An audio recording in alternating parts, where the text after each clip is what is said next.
کتاب شرق و رنسانس، نگارش علیرضا غلامی، نشر آوای بوف، گویش عیسی. تولید فایل صوتی از کتابخانه اینترنتی آوای بوف.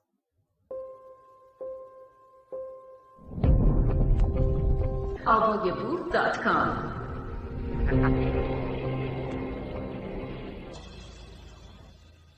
مقدمه: شکلگیری عادتها و رفتارهای مردمان هر جامعه به مجموعه‌ای از عاملهای گوناگون بستگی دارد، از ارزش‌های تاریخی و اسطوره‌ای گرفته تا شرایط اقتصادی، وضعیت سیاسی، فرهنگ اجتماعی، دین و باورهای رایج.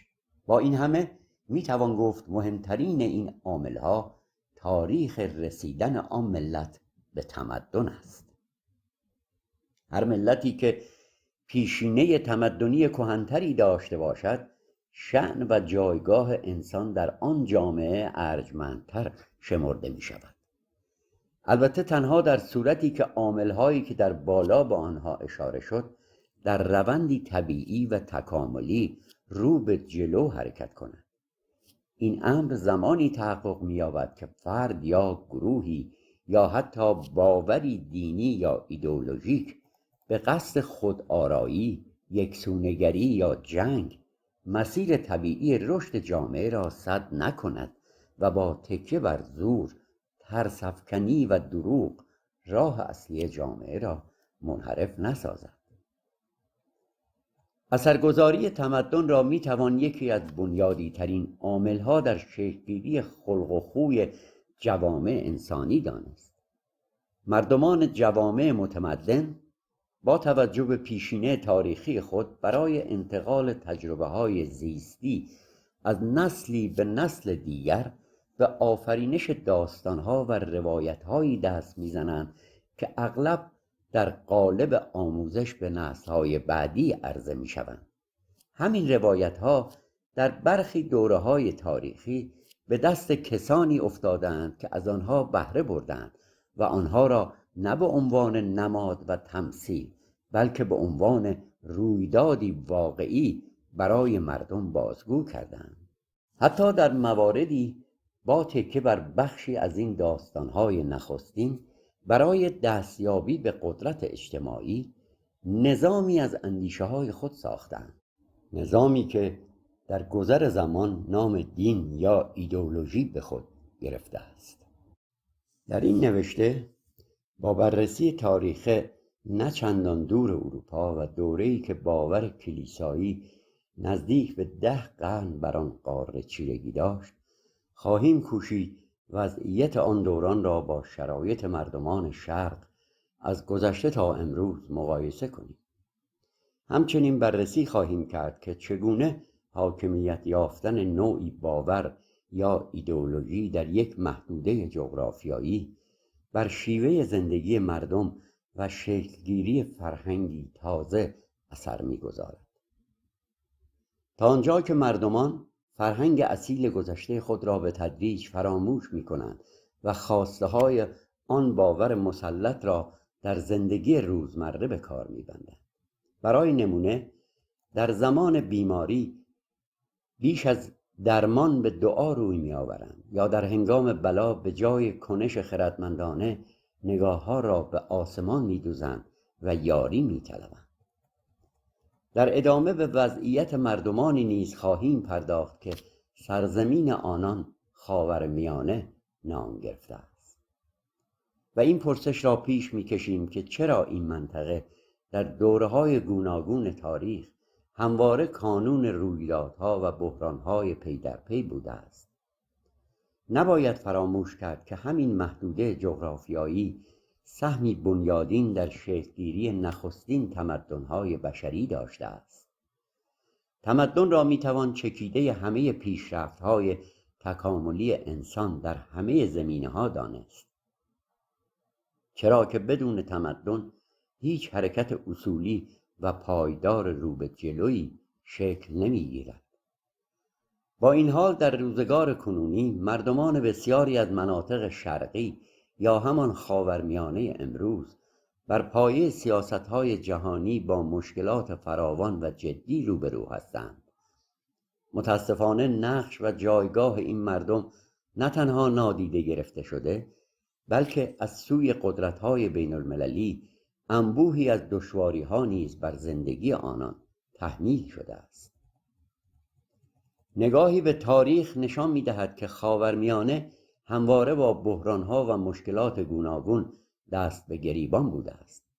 این وضعیت این پرسش را پیش می‌کشد که چرا مردمانی با چنین پیشینه تمدنی هنوز نتوانستند راهی پایدار برای آرامش در زندگی بیابند. در اینجا به پاسخ کوتاهی بسنده می‌کنیم. همین مردمان درست به سبب داشتن فرهنگ و تمدن بارها به شکل‌های گوناگون آماج یورش‌های بیرونی قرار گرفتند، چه در عرصه سیاست و چه در میدان جنگ. همچنین باید دانست که ناآرامی‌های خاورمیانه و سربرآوردن ایدئولوژی‌های گوناگون در تاریخ این منطقه هر بار با پیدایش نوعی باور تازه همراه بوده است. باورهایی که به ایجاد دگرگونی‌های نو آرامش مردمان این جوامع را زیر سایه خود بردند. از دیدگاه سیاسی اگر بخواهیم به موضوع بنگریم، همگان به خوبی می‌دانند که جهان غرب با در اختیار داشتن ابزارهای گسترده ارتباطی مانند اینترنت جهانی، شبکه‌های متعدد رادیویی و تلویزیونی و هزاران روزنامه و مجله بین‌المللی این توان را دارد که هر خبری چه علمی، چه فلسفی، چه فرهنگی یا تاریخی یا سیاسی از زاویه دید خود بازنمایی کند. این اخبار اغلب با تحریف یا تحلیلی هماهنگ با مصلحت‌های سیاسی غرب به مردم جهان عرضه می‌شوند، چرا که دنیای امروز به گونه‌ای سازمان یافته است که تقریباً همه شؤون انسانی بر پایه سرمایه و اقتصاد تعریف می‌شوند.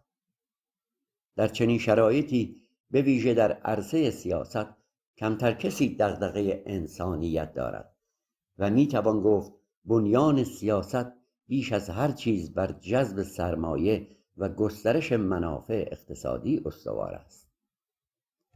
در وضعیت کنونی که بخش عمده اخبار جهانی از همین کانال‌های اینترنتی به دست مردم میرسد، سیاستمداران غربی برای ایجاد یا تشدید بحران در کشورهای شرقی از هیچ ابزاری فروگذار نمی‌کنند تا مسیر سیاست جهانی را مطابق ایده‌ها و منافع خود هدایت کنند.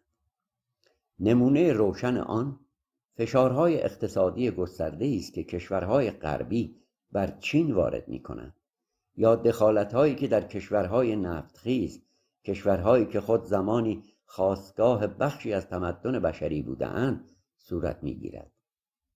کافی است به سرنوشت لیبی یا مصر بنگریم، کشورهایی که با گذشت سالها از مداخلات خارجی هنوز به آرامش پایدار نرسیدند. اگر مردم جهان آگاه شوند که ریشه‌های تاریخی تمدن و فرهنگ بشری عمدتاً از همین سرزمین‌های خاورمیانه برخاسته است و بدانند که تاریخ تمدن‌ها از آن مناطق شکل گرفته، آنگاه خواهند دید که این کشورها با وجود ظرفیت‌های طبیعی و اقلیمی مناسب می توانند بیش از آنچه امروز هستند نقش آفرین باشند. با این حال غرب با تبلیغات غیر واقعی مانع چنین شناختی می شود و نه تنها از تمدن این مناطق سخنی به میان نمی آورد، بلکه مردمان آنها را غیر متمدن معرفی می کند.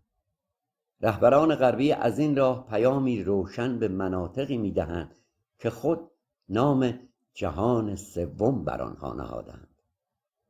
الغای این تصور که مردم غرب از دیگر مردمان جهان برترند.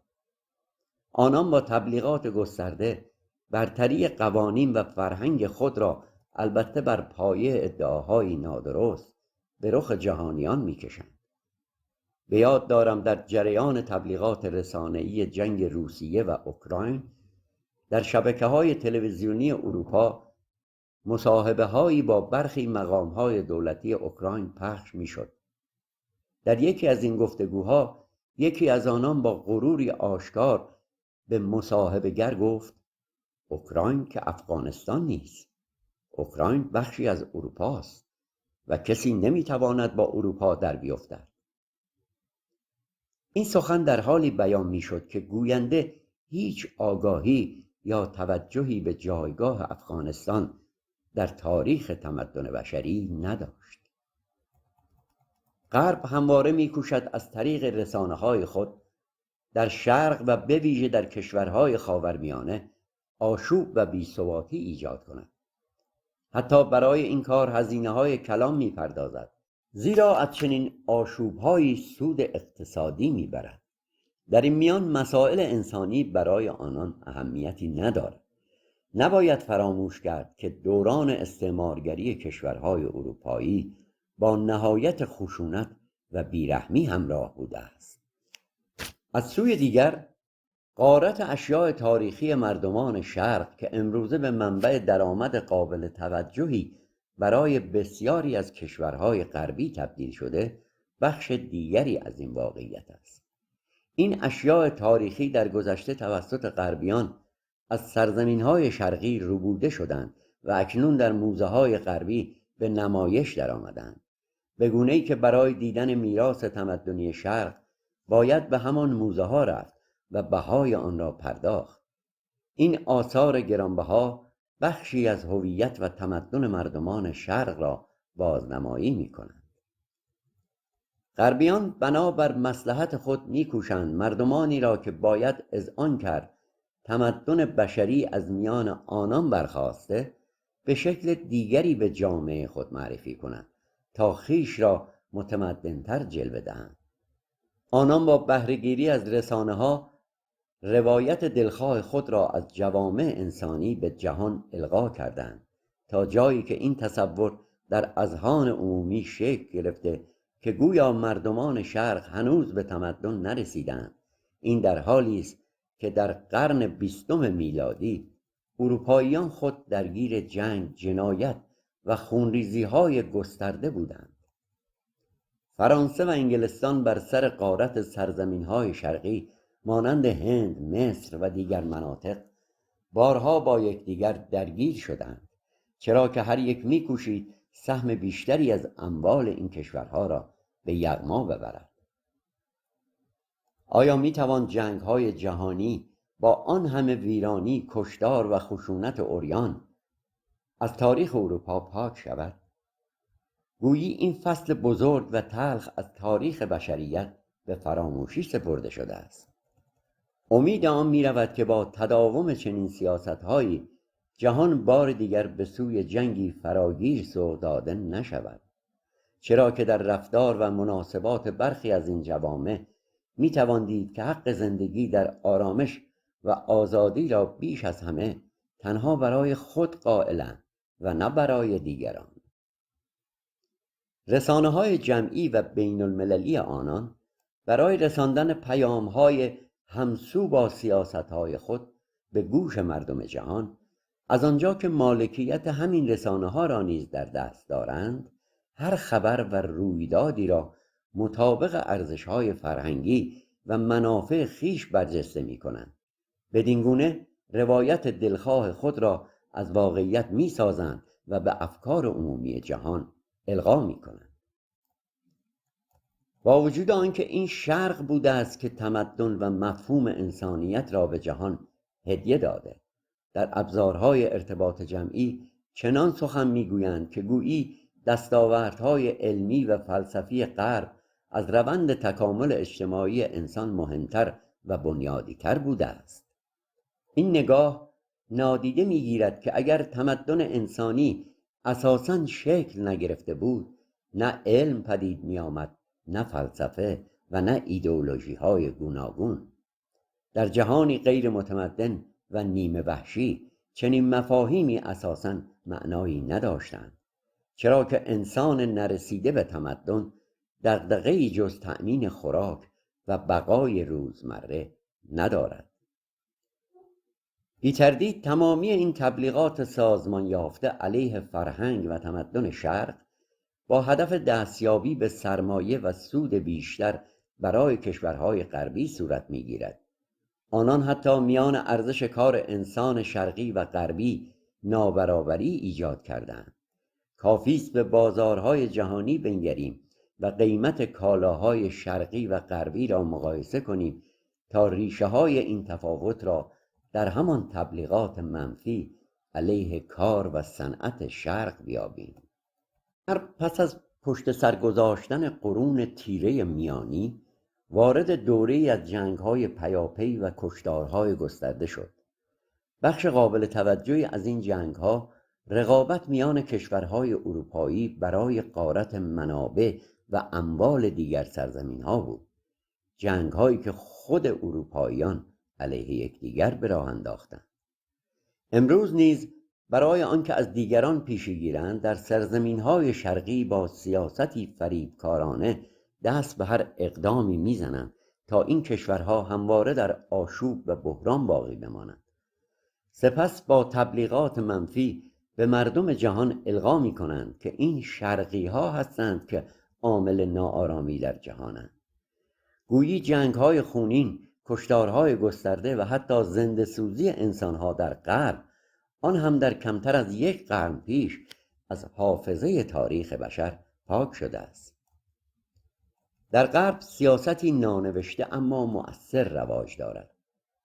اگر می‌خواهی کاستی‌ها و جنایت‌های خود را پنهان کنی، خطاهای دیگران را پررنگ و برجسته ساز تا نگاه‌ها از تو دور شود. آنگاه هر آنچه می‌خواهی انجام بده و صدایی از آن برنخیزد. از همین روز که مسئله نژاد پرستی در جوامع غربی همچنان حضوری پررنگ دارد، باید گفت بسیاری از مردمان غرب نه از سر انسانگرایی یا باور راستین به اومانیسم، بلکه در نتیجه تبلیغات هدفمند سیاستمدارانشان به برتری خیش باور آوردند و چنین می‌پندارند که مردم اروپا ذاتاً برترند، باوری که شب و روز از راه رسانه‌ها تکرار می‌شود. برای نمونه اگر گروهی در شرق به ویژه با پوشش یک ایدئولوژی دینی در روزگار ما رفتاری خلاف انسانیت انجام دهد، بیدرنگ آن را بزرگ می‌کنند و به بوق و کرنا می‌سپارند که در شرق اعمالی ضد حقوق انسانی رخ می‌دهد. در واقع هر حرکت ضد انسانی در یک کشور شرقی به کل شرق تعمیم داده می‌شود. هدف از این رویکرد چیزی جز تلقین حس برتری به مردمان غرب نیست. اروپاییان کسانی را که همرنگ و همسان آنان نیستند غیر خودی می‌نامند و متاسفانه در بسیاری از کشورهای غربی همچنان انسانها بر پایه رنگ پوست و رنگ مو داوری می‌شوند. پایان مقدمه. بهار 1404 علیرضا غلامی. توضیح: این مطالب از چندین بخش تشکیل شده است. ممکن است خواننده در هر بخش با موضوعاتی تکراری روبرو شود، اما باید دانست که برای بررسی تاریخ در شرایط و دوره‌های گوناگون تکرار برخی مسائل گریز ناپذیر است. کتاب شرق و رنسانس، نگارش علیرضا غلامی، نشر آوای بوف، فایل 2. avayaboof.com.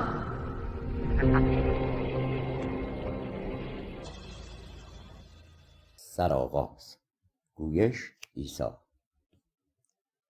اگر از آغاز شکل‌گیری زندگی اجتماعی انسان بر روی کره زمین آغاز کنیم، به گواه تاریخ در میابیم که در دوره‌های مختلف همواره گروهی از اندیشمندان جوامع بشری کوشیدند برای پیشبرد اندیشه‌های خود افراد بیشتری از جامعه را با دیدگاه‌ها و راه و روششان همراه سازند. آنان در پی این هدف با تشکیل نهادهای چون سازمان، حزب یا حتی دین، چه خداپرستانه و چه خدا باورانه ستیز، اندیشه های خود را در قالب کتاب های عرضه کردند که در حقیقت مانیفست ایدئولوژیشان به شمار می آمده است. آثاری چون قرآن، انجیل، مانیفست کمونیست یا نوشته های مکاتب فلسفی که فیلسوفان در آنها برداشت خود از روابط اجتماعی را به نگارش درآورده‌اند. در این نوشته ها آرمان ها و ایدئال هایشان را به عنوان هدف و سرلوحه کار معرفی کردند. هدفی که در نهایت یا دستیابی به قدرت در جامعه انسانی بوده یا اجرای نظریه هایشان در جوامع متمدن بشری. این افراد در قالب دین، مذهب، گروه، سازمان یا حزب خود را به جامعه معرفی می کردند. برخی از آنان در شرایط و زمانهای خاص با پیوند زدن خود به مفهومی به نام خدا، احکام و فرمانهایشان را منبعی آسمانی جلوه دادند و خود را واسطه میان خدا و مردم معرفی کردند. در ادامه مفهوم تقدس را پدید آوردند و پیروانشان نیز رهبران بعدی را در همان چارچوب فکری مقدس شمردند. پیامبران نخستین اندیشه ها و دیدگاه های خود را به عنوان کلام خدا به جامعه عرضه کردند و برای ایده هایشان خطوط قرمزی ترسیم نمودند، خطوطی که عبور از آنها بنابر هشدارشان مستوجب مجازات های سخت و عبرت آموز بود. آنان برای پیشبرد ایدئولوژی خیش به عاملی بنیادین نیاز داشتند تا مردم جامعه را به هر شیوهی که با خود هست همراه سازند و یکی از مؤثرترین ابزارها در آن دوران برانگیختن ترس و هراس برای تحکیم و گسترش باورها بود. انسان قرنهاست که در جستجوی یافتن معنایی برای زندگی خود بر روی زمین است. از همین رو هزاران ایده، دین و ایدئولوژی فلسفی و علمی برای پاسخ به این پرسش بنیادین پدید آمدند. هر یک از این ایدئولوژی ها با سلیقه و نیاز گروهی از انسان ها سازگار بوده و پیروانی برای خود یافتند. با این حال برخی از این دستگاه های فکری به مسئله زندگی و مرگ پرداختند و با عنوان دین و مذهب شناخته شدند. این دسته در میان انبوه نظریه ها اقبال بیشتری یافتند، چرا که انسان تمایلی ندارد بپذیرد پس از زندگی همه چیز به پایان میرسد. این گرایش ریشه در غریزه اندوختن و جمع‌آوری دارد.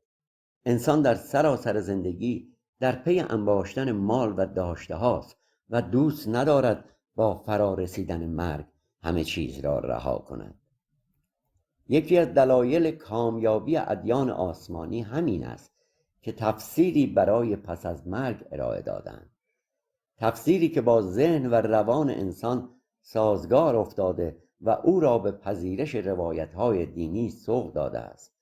از این رو ادیان بیشترین پیروان خود را به خود اختصاص دادند، هرچند ایدئولوژی‌های علمی نیز پدید آمدند که داستان زندگی پس از مرگ را افسانه‌ای بیش نمی‌دانند، اما انسان حتی با وجود تردید همچنان به این روایت‌ها گرایش دارد و می‌کوشد از طریق آنها به زندگی و مرگ خود معنا ببخشد.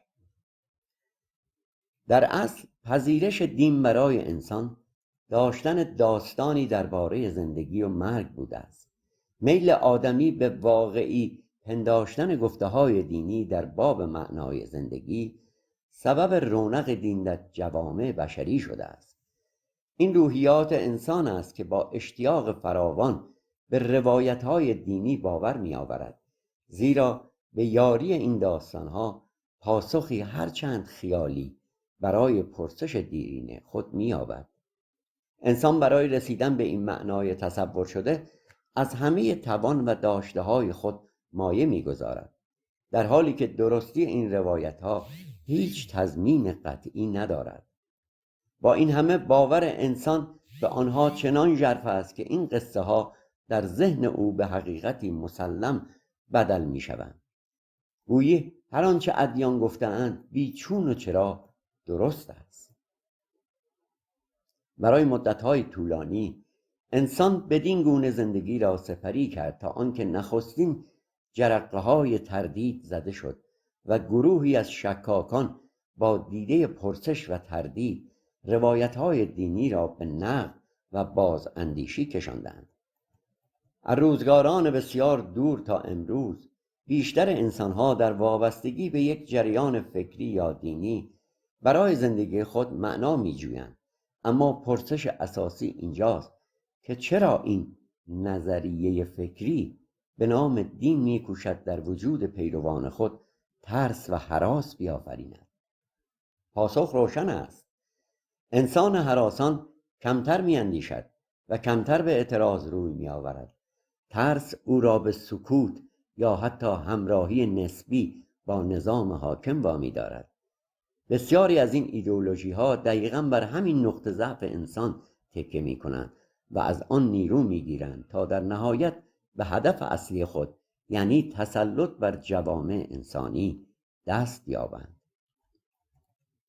باید یادآور شد که هدف نهایی اغلب این ایده‌ها چه در قالب دین و مذهب، چه در شکل ایدئولوژی‌های فلسفی درباره روابط انسانی و چه در قالب سازمان‌ها و احزاب گوناگون در اصل یکی است: تصاحب قدرت اجتماعی، اقتصادی، سیاسی و نظامی جامعه، یا دست کم با ایجاد تشکل‌های گروهی و ورود به ساختار حاکمیت سهمی از قدرت به دست آورند.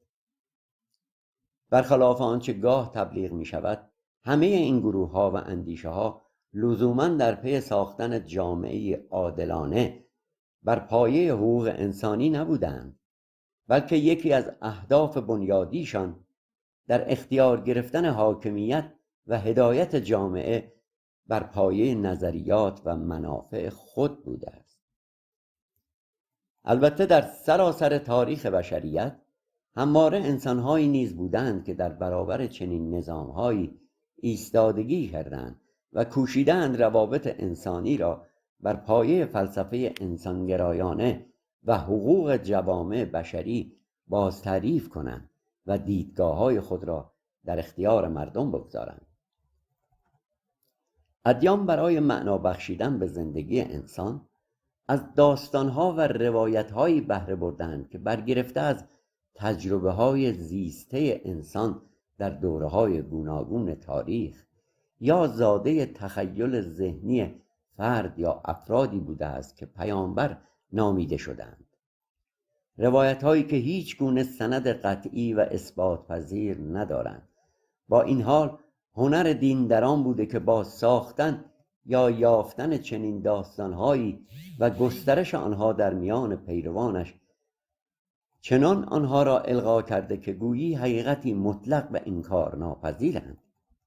هر دین به طور خاص با تکیه بر آموزه‌های رهبران خود می‌کوشد این پیام را منتقل کند که هدفش ساختن جامعه آرمانی در زمان و مکان معین است. ادیان ادعا می‌کنند خدایی که به آن باور دارند هدفی مشخص برای زندگی انسان‌ها تعیین کرده است. برای اثبات این ادعا فرمان‌ها و احکام خود را منتسب به جهانی دیگر می‌دانند و برای پشتیبانی از گفته‌هایشان به داستان‌های کهن و تاریخی تکیه می‌کنند. داستان‌هایی که برای مردمان دوره‌های گوناگون به عنوان واقعیت بازنمایی می‌شوند. از این راه رأی و باور مردم را برای دستیابی به قدرت اجتماعی به دست می‌آورند و در کنار آن وعده‌های فریبنده از جهانی پس از مرگ عرضه می‌کنند تا پیروانشان را تا پایان عمر در کنار خود نگاه دارند. افسوس که بسیاری از انسان‌ها این روایت‌های ساده انگارانه را پذیرفتند، بی آنکه حتی یک نمونه عینی از تحقق آنها در سراسر هستی وجود داشته باشد، چرا که همه این وعده‌ها تنها در حد گفته‌ها و نوشته‌ها باقی ماندند. خداپرستان طی قرنها و شاید بتوان گفت هزاران سال به بخش بزرگی از اهداف خود دست یافتند و توانستند قدرت قابل توجهی بر روان انسانها به دست آورند. آنان برای مدتهای طولانی با همان داستانهای ساده انگارانه بر ذهن و روان جوامع انسانی سلطه یافتند و بزرگترین پرسش ذهنی انسان، معنای زندگی و مرگ، پاسخی آماده و بسته‌بندی شده عرضه کردند. تا توانستند دیدگاه‌های خود را چنان پیش ببرند که با ترفند خدا و خداپرستی راه را بر اندیشه‌های فلسفی و انسانی دیگر ببندند. با گسترش دروغ و بهره‌گیری از باورمندان در برابر هر نوع دیدگاه فلسفی و علمی ایستادند و مانع از رشد طبیعی و پیوسته بشریت شدند. زیرا رشد علمی انسان بساط قدرت آنان را به خطر می‌انداخت. از همین رو ادیان، به ویژه ادیان ابراهیمی، با شدت با رشد علم و تأسیس مراکزی که به آموزش دانش می‌پرداختند مخالفت کردند. برای نمونه کلیسا علم را جادوگری می‌نامید و برای آن مجازات‌های سنگین در نظر می‌گرفت. بسیاری از کتاب‌های علمی دوران باستان اروپا را سوزاندند و آثار هنری آن دوره را نابود کردند تا مردم ندانند پیش از دین و کلیسا نیز جوامعی با فرهنگ و روابط انسانی در آن سرزمین‌ها وجود داشته است.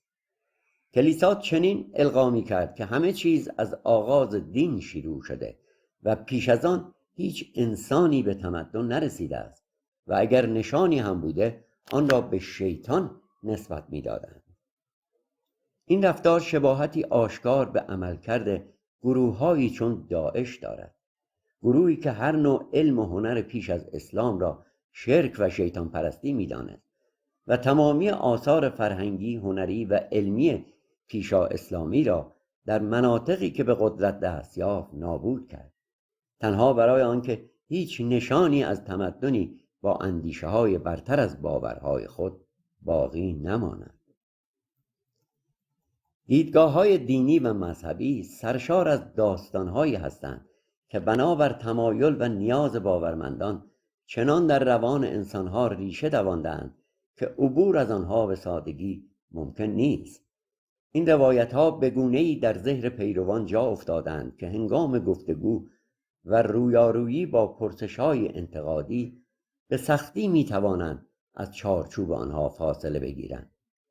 معمولاً زمانی که معتقدان در برابر پرسشگری که می‌پرسد از کجا می‌دانید این روایت‌های دینی درستند، پاسخی منطقی نمی‌یابند، به چنین استدلالی پناه می‌برند: اگر همه این داستان‌ها درست باشد، آنگاه ما به عنوان انسان گناهکار پس از مرگ چه سرنوشتی خواهیم داشت؟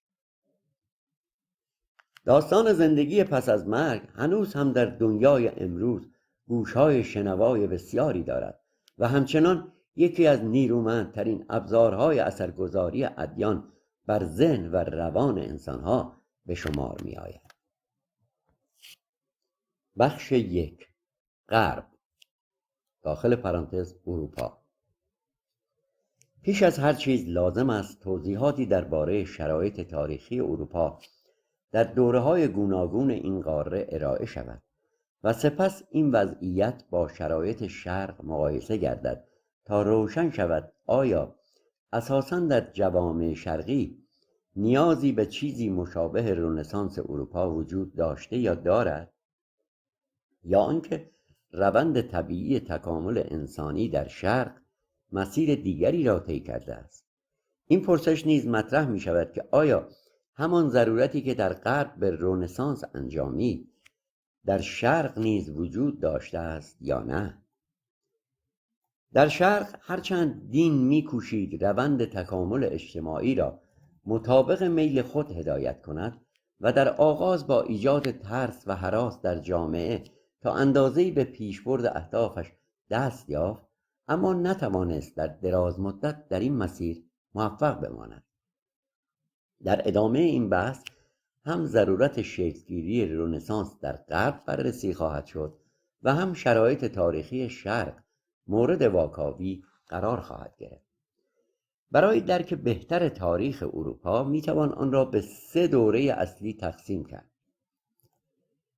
نخست دوران باستان که برخی آغاز آن را حدود 3000 سال پیش از میلاد مسیح می‌دانند. سپس قرون وسطی، دوره‌ای که باید آن را یکی از تاریک‌ترین برهه‌های زندگی انسان در سراسر تاریخ بشر به شمار آورد. و سرانجام دوران مدرن اروپا که پس از رنسانس آغاز شد و تا امروز ادامه دارد. قرون وسطی با قدرتگیری مسیحیت و فروپاشی امپراتوری روم غربی آغاز شد و نزدیک به 1000 سال به طول انجامید. به اختصار نگاهی به دوران باستان اروپا میاندازیم. امپراتوری روم، یکی از بزرگترین امپراتوری‌های تاریخ، حدود 3000 سال پیش از میلاد مسیح شکل گرفت و بخش بزرگی از اروپا نیز زیر سلطه آن قرار داشت. امپراتوری تا زمانی یکپارچه باقی ماند که اختلافات داخلی در آن شدت گرفت و سرانجام در سال 395 میلادی به 2 بخش امپراتوری روم شرقی و روم غربی تقسیم شد. امپراتوری روم شرقی تا حدود سال 1500 میلادی، یعنی تا قرن 15 دوام آورد، اما بخش غربی آن در پی جنگ‌های داخلی پیاپی و هجوم نیروهای خارجی به آشوب و هرج و مرج کشیده شد و سرانجام در سال 476 میلادی سقوط کرد. بسیاری از تاریخ‌نگاران همین سال را آغاز دوران تاریک اروپا یعنی قرون وسطی می‌دانند. با فروپاشی روم غربی در سال 476 میلادی دوره سیاه اروپای غربی آغاز شد. از همان زمان پاپ به عنوان عالی‌ترین مقام کلیسا بر تمامی امور کشورهای اروپایی سلطه یافت. برخی پژوهشگران این 1000 سال را به 3 دوره یا 3 بخش تقسیم می‌کنند. در بخش نخست که حدود 500 سال به طول انجامید، کلیسا برای ایجاد هراس در میان مردم سختگیری‌های شدیدی اعمال می‌کرد و جامعه در رنج، ناآگاهی و فشار سنگین زندگی می‌گذراند. بخش دوم حدود 300 سال ادامه یافت و در این دوره بر اثر دگرگونی‌های اجتماعی کلیسا ناگزیر شد اصلاحات بسیار محدودی در قوانین خود انجام دهد. اما در بخش سوم که 200 سال پایانی این دوران را در بر می‌گیرد، کلیسا به تدریج دریافت که نشانه‌های آشوب و نارضایتی در جامعه در حال شکل‌گیری است. عنوان: پروتستانیسم. مسیحیت به ویژه در شاخه‌ای که بعدها به پروتستانیسم انجامید، در اروپا به تدریج و بر اثر فشارهای سنگینی که کلیسا در دوران قرون وسطی و مردم تحمیل کرده بود، روز به روز در میان توده‌ها کمرنگتر می‌شد. رهبران کلیسا به خوبی دریافتند که اگر دست به کار نشوند و چاره‌ای برای حفظ دین خود نیندیشند، این خطر وجود دارد که مسیحیت به کلی از اروپا رخت بربندد و تنها به خاطره تاریخی بدل شود. از همین رو گروه‌های گوناگون کلیسایی هر یک به شیوهی کوشیدند برای نجات و بقای مسیحیت اقدام کنند. برخی از کشیشان به این نتیجه رسیدند که ماندگاری دین نیازمند تفسیری تازه‌تر و مردم پسندتر است. آنان برای حفظ مسیحیت روایت‌ها و داستان‌های جدیدی پرداختند و آنها را در قالب حقیقت دینی به مردم عرضه کردند. به واسطه همین روایت سازی‌های تازه کلیسا توانست بار دیگر در میان مردم اروپا جایگاهی برای خود پیدا کند و تا اندازه‌ای قدرت از دست رفته خیش را بازپس گیرد. برای روشن‌تر شدن این روند میتوان به مارتین لوتر، کشیش آلمانی، اشاره کرد. او که خود از درون ساختار کلیسا برخاسته بود، هنگامی که دریافت مسیحیت در آستانه از دست دادن مشروعیت اجتماعی قرار گرفته، دست به ابتکاری زد تا دین مسیحیت را از بحرانی جدی نجات دهد. لوتر تفسیری انسانگرایانه از این دین ارائه داد. با روایتی تازه مسیحیت را به گونه‌ای بازخوانی کرد که با روحیه و نیاز اروپاییان فقیر و رنج دیده سازگار باشد. در روایت او عیسی نه چهره اشرافی و دور از مردم، بلکه انسانی برخاسته از میان فرودستان و حامی تهیدستان معرفی میشد.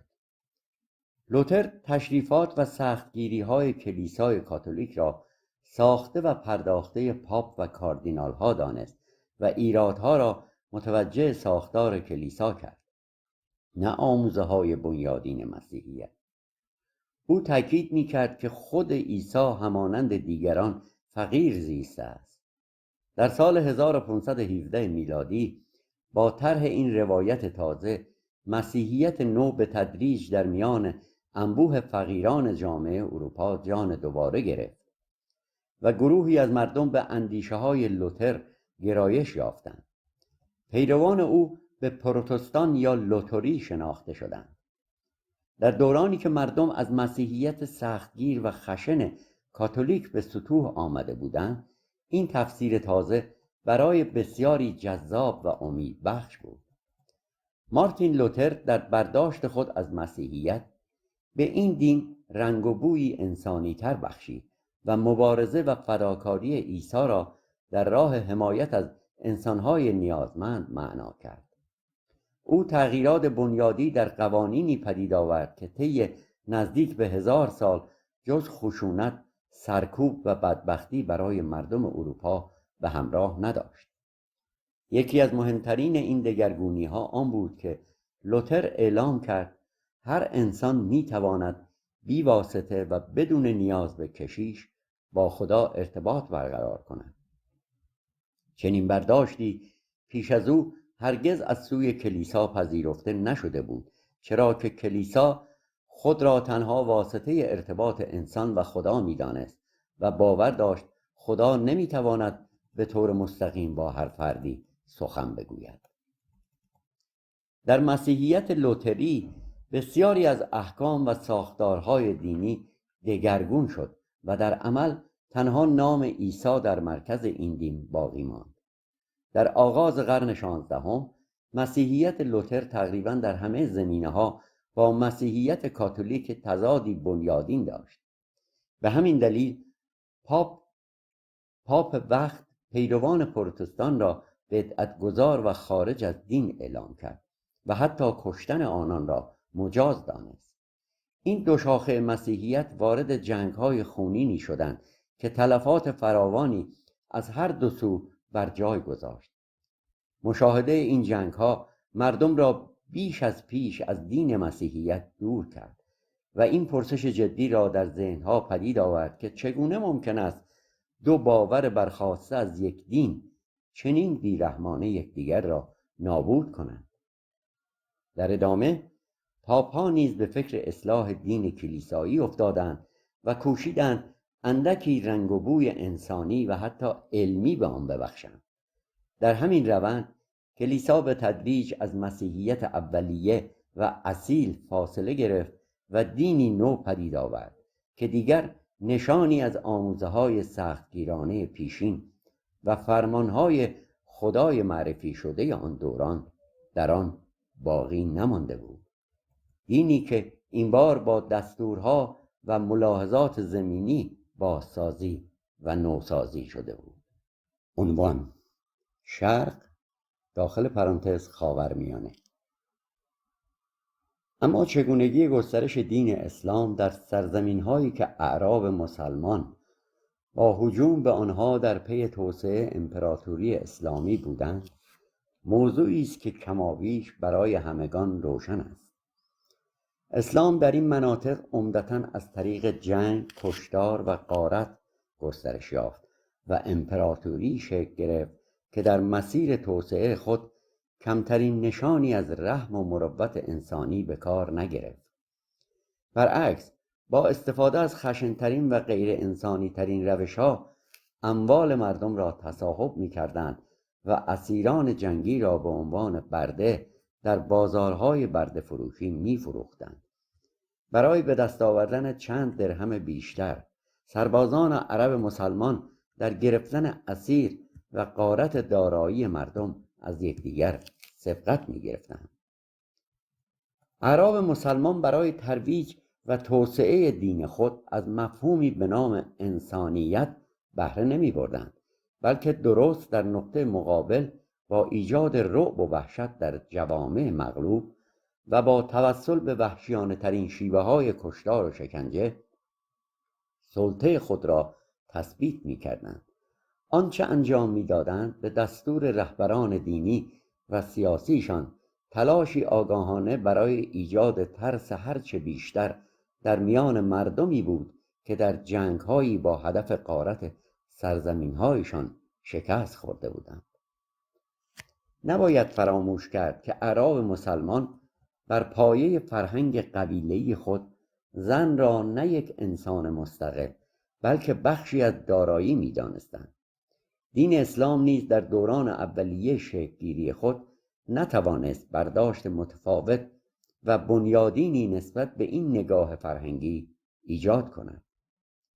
در جنگ‌های مسلمانان زن همانند کالا تلقی می‌شد و هر سرباز مطابق با احکام دینی اگر زنی را به اسارت می‌گرفت مالک او به شمار می‌آمد و می‌توانست هر گونه که صلاح می‌دانست با او رفتار کند.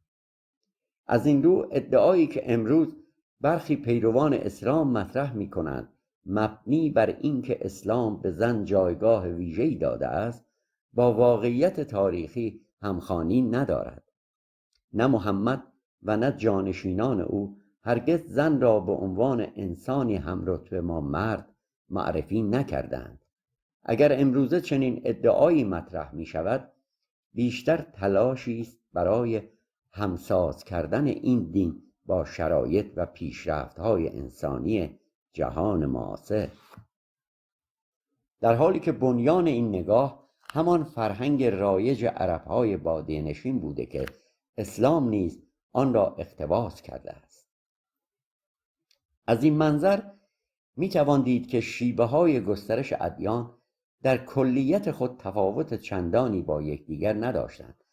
هر یک از این ادیان هنگامی که به قدرت و موقعیت دست یافتند نه از سر انسان دوستی و احترام به حقوق همه افراد جامعه بلکه با تکیه بر ترس، وحشت و روایت سازی دین خود را تحمیل کردند. در آن دوران مردم به پذیرش دین و خدای تازه وادار می شدند، برخلاف آنچه امروز با عنوان دعوت به دین بیان می شود. با این حال نکته مهم آن است که به دلیل پیشینه تمدنی جوامع شرقی دین اسلام در مناطقی که در آنها گسترش یافت نتوانست برای مدت طولانی با همان شیوه خشن و اصیل مبتنی بر حملات اولیه خود ادامه دهد. مردمان متمدن شرق مانند ایرانیان به تدریج رفتارها و فرهنگ خود را وارد ساختار دین عربی کردند.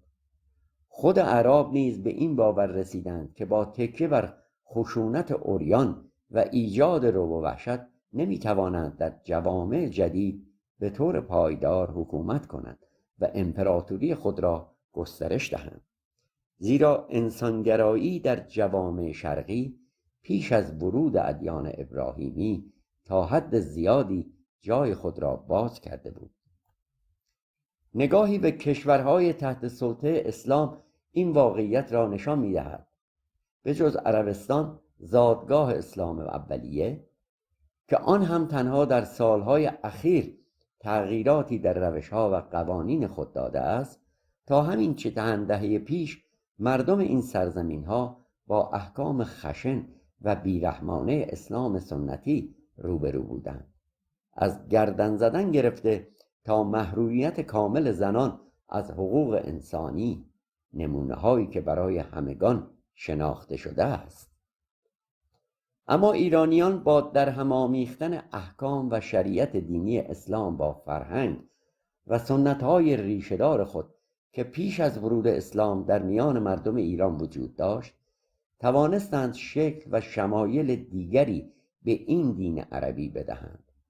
از آنجا که اعراب مسلمان هر آنچه را می‌خواستند با زور و اجبار به دست می‌آوردند، اندیشمندانی در جامعه ایران با مشاهده رفتارهای خشونتبار آنان، رفتارهایی که آرامش و امنیت را از زندگی مردم سلب کرده بود، و با آگاهی از این واقعیت که رهایی سریع از سلطه اعراب ممکن نیست، دست به ابتکاری هوشمندانه زدند. این اندیشمندان تلاش کردند خود را به مراتب بالای ساختار دینی و سیاسی اسلام برسانند و در شمار افراد تاثیرگذار این دین قرار گیرند. آنان با نفوذ تدریجی خود تفسیری متفاوت از اسلام عربی پدید آوردند، تفسیری که هدف اصلی آن ایجاد حد اقلی از آرامش و ثبات برای زندگی مردم مغلوب ایران بود، مردمی که در جنگی ناخواسته شکست خورده و تحت سلطه قرار گرفته بودند. برای درک بهتر این روند می توان به کتاب 2 قرن سکوت مراجعه کرد. در دوران خلافت عباسی بسیاری از مقام‌های بلندپایه حکومت اسلامی ایرانی بودند. عباسیان که گرایش بیشتری به ایرانیان داشتند، خردمندان و اندیشمندان ایرانی را وارد دستگاه خلافت کردند. در همین دوره بود که علم و فلسفه به دست ایرانیان با اسلام درآمیخت.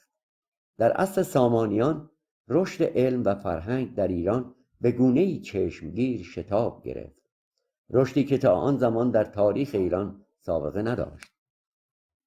همچنین طاهریان به جایگاه‌های مهم دینی و حکومتی دست یافتند و با وارد کردن دیدگاه‌های خود موفق شدند چهره‌ای تازه از دین عربی بسازند و نخستین حکومت ایرانی پس از اسلام را در ایران شکل دهند.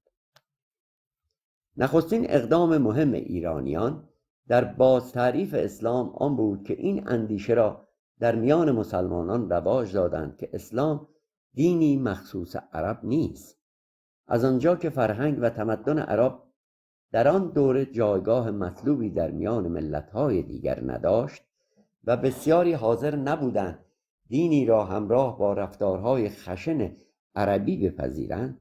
این ایرانیان بودند که اعلام کردند اسلام دینی جهانی است و ارتباطی ذاتی با عرب بودن ندارد.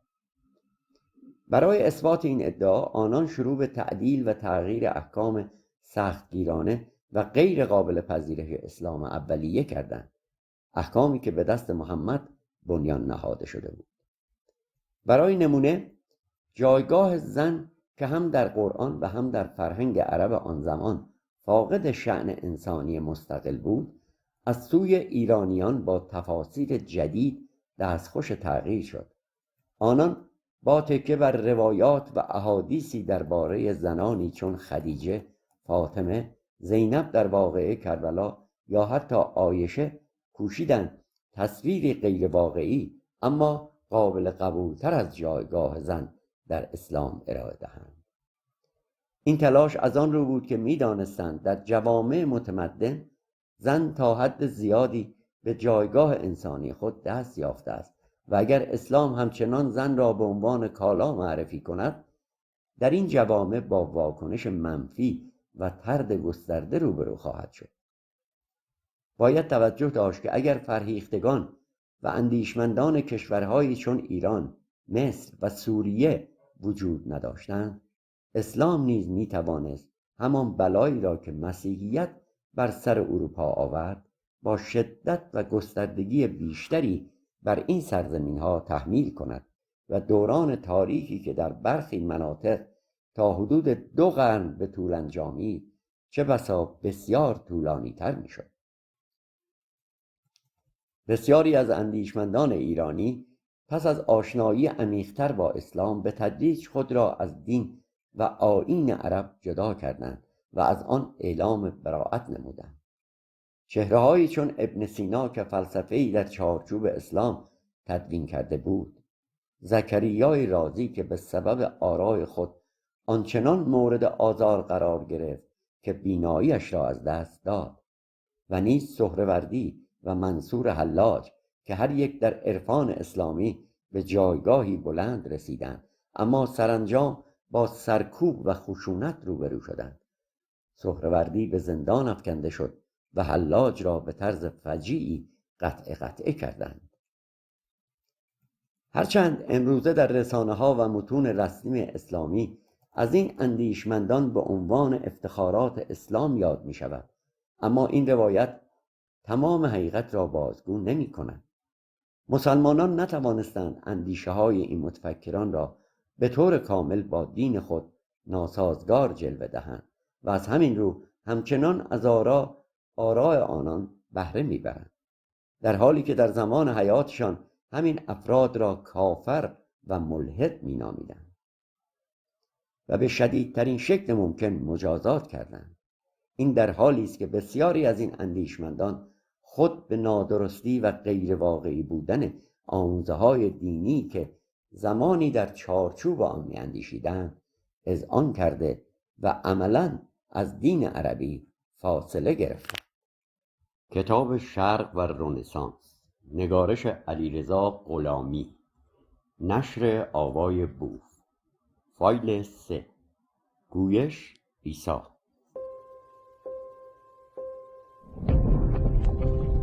avayabooth.com.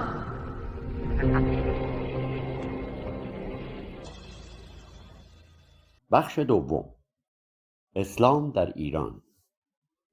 ایرانیان بسیار پیش از رنسانس اروپا کاری را با دین اسلام انجام دادند که مارتین لوتر بعدها در مسیحیت و با ایجاد پروتستانیسم انجام داد. برای نمونه نخستین ترجمه قرآن از عربی به فارسی در دوران سامانیان صورت گرفت. در مجموع واقعیت تاریخی این است که در 2 قرن نخست هجوم اعراب مسلمان به ایران، دین اسلام با زور، جبر، غارت و ویرانگری گسترش یافت. در آغاز سلطه اعراب مسلمان بر ایران، مردم این سرزمین به خوبی دریافتند که با تسلط کامل مهاجمان دیگر توان مقابله نظامی و مستقیم با آنان را از دست دادند. از این رو برای رهایی نسبی مردم و کاهش رنج و خشونت ناچار بودند به راه حلی اساسی، کم هزینه و هوشمندانه بیندیشند. راه حلی که به تغییر روش، رفتار و حتی اخلاقیات حاکم بر دین تحمیلی منجر شود.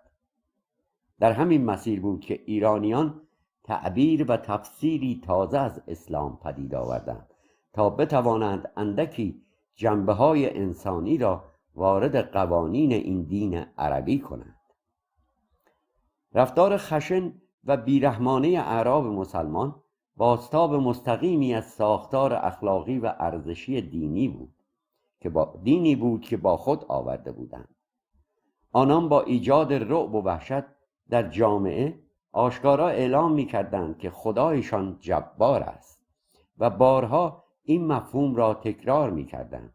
این رفتارها نشان دهنده چهره‌ای ستمگر و خشن از اسلام عربی بود، چهره‌ای که برای جامعه ایران غیر قابل تحمل به نظر می‌رسید.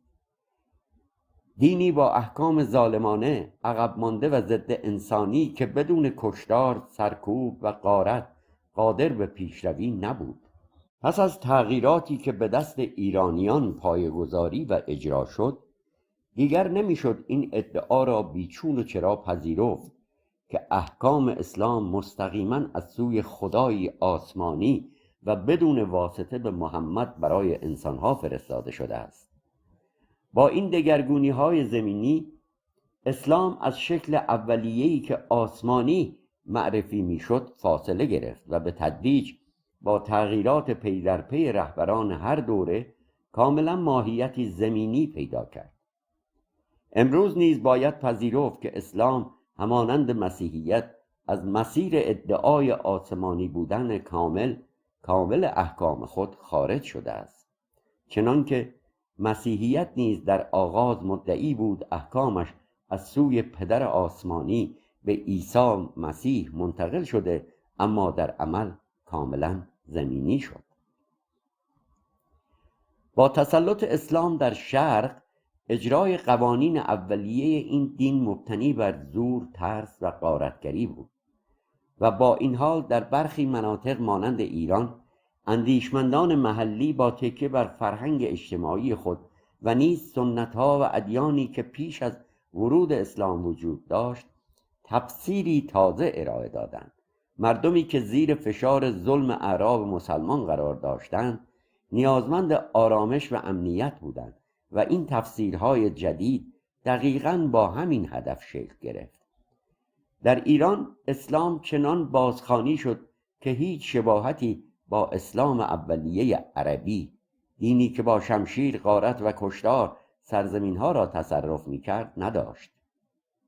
این دگرگونی‌ها در اصل تلاشی بود برای بازگرداندن ثبات و آرامش به جامعه‌ای که با هجوم اعراب از هم گسیخته شده بود.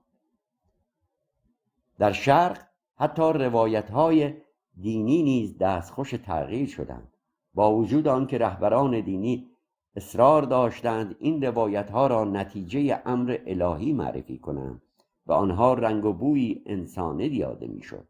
برای نمونه داستان حرکت حسین، یکی از رهبران شیعه، با تفسیری آزادیخواهانه و انسانگرایانه بازسازی شد، در حالی که این حرکت در اصل ریشه در قدرت طلبی داشت، اما برای تثبیت فرقه شیعه و ایجاد پایگاهی اجتماعی چنین روایتی بازپردازی شد تا واقعه کربلا از منظر انسانی معنا پیدا کند و جایگاهی عاطفی و اخلاقی در میان مردم به دست آورد. این ایرانیان بودند که بر اساس ضرورت‌های زمان تصویری تازه از این داستان‌ها ساختند و به حرکت حسین نوه محمد رنگ و معنایی انسانگرایانه بخشیدند تا دین تحمیلی و خشن قابل تحملتر و ماندگارتر شود. درست همان کاری که مارتین لوتر برای ایجاد پروتستانیسم در مسیحیت انجام داد، ایرانیان قرنها پیش از رنسانس اروپا با دین اسلام انجام داده بودند. برای نمونه نخستین ترجمه قرآن از زبان عربی به فارسی در دوره سامانیان صورت گرفت. به طور کلی واقعیت تاریخی چنین است که در 2 قرن نخست هجوم اعراب مسلمان دین اسلام با زور، جبر، غارت و ویرانی وارد سرزمین ایران شد. اما چرا ایرانیان از همان سالهای نخست هجوم اعراب در پی ارائه تفسیری دیگر از دین عربی برآمدند؟ پاسخ روشن است: برای کاهش فشار حاکمان عرب مسلمان بر مردم خود. ایرانیان با نفوذ تدریجی در سطوح مختلف ساختار دینی و سیاسی اسلام چنان جایگاهی به دست آوردند که در جهان اسلام به عنوان مفسران و متولیان اصلی این دین شناخته شدند.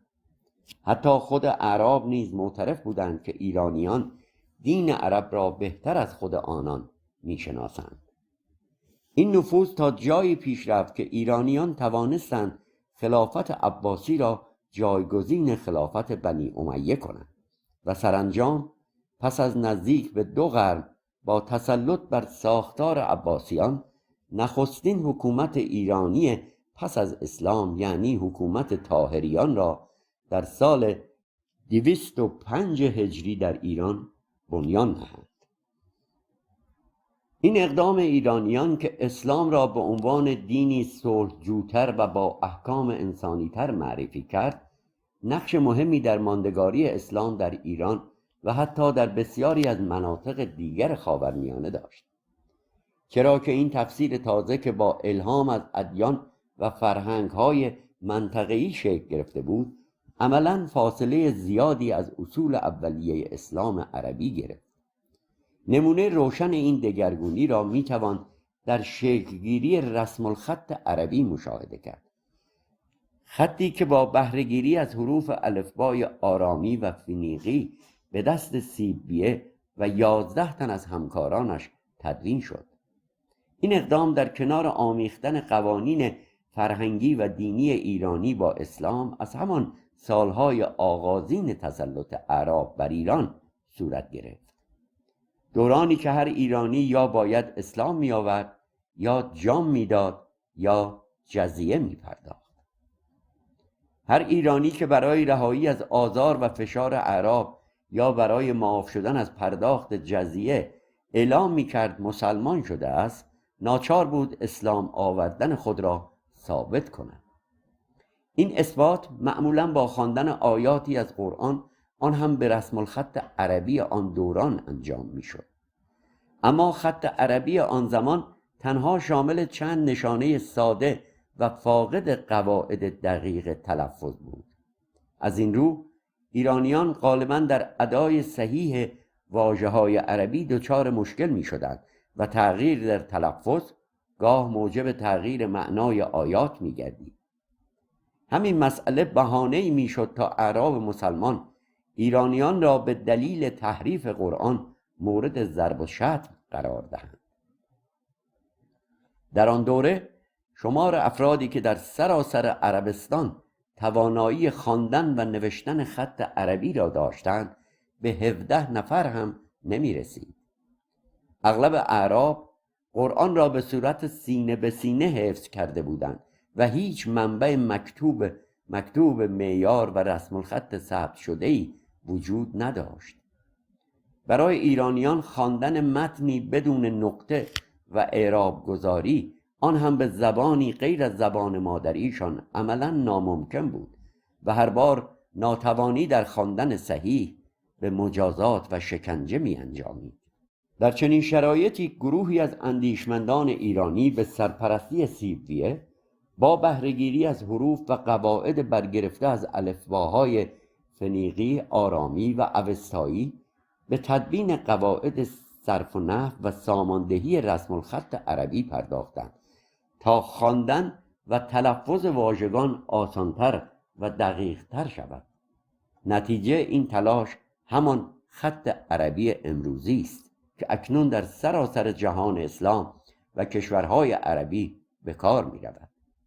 دستاوردی ماندگار از 12 اندیشمند ایرانی که نقشی بنیادین در تاریخ، زبان و فرهنگ اسلامی ایفا کردند. بخش سوم، اخلاق در ادیان ابراهیمی. به طور کلی در این بخش نگاهی گذرا به وضعیت اخلاق و رفتار در احکام 3 دین شناخته شده موسوم به ادیان ابراهیمی می‌اندازیم.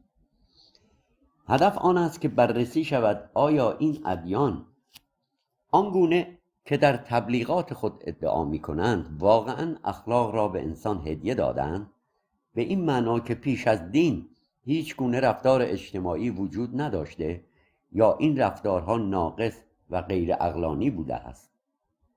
در میان آموزه‌هایی که این ادیان بر آنها تاکید فراوان داشتند، میتوان به سنگسار، زنده‌سوزی، چند همسری، بردهداری انسانها و اهمیت بیمارگونه به ارضای شهوانی مردان چه در زندگی و چه پس از مرگ اشاره کرد.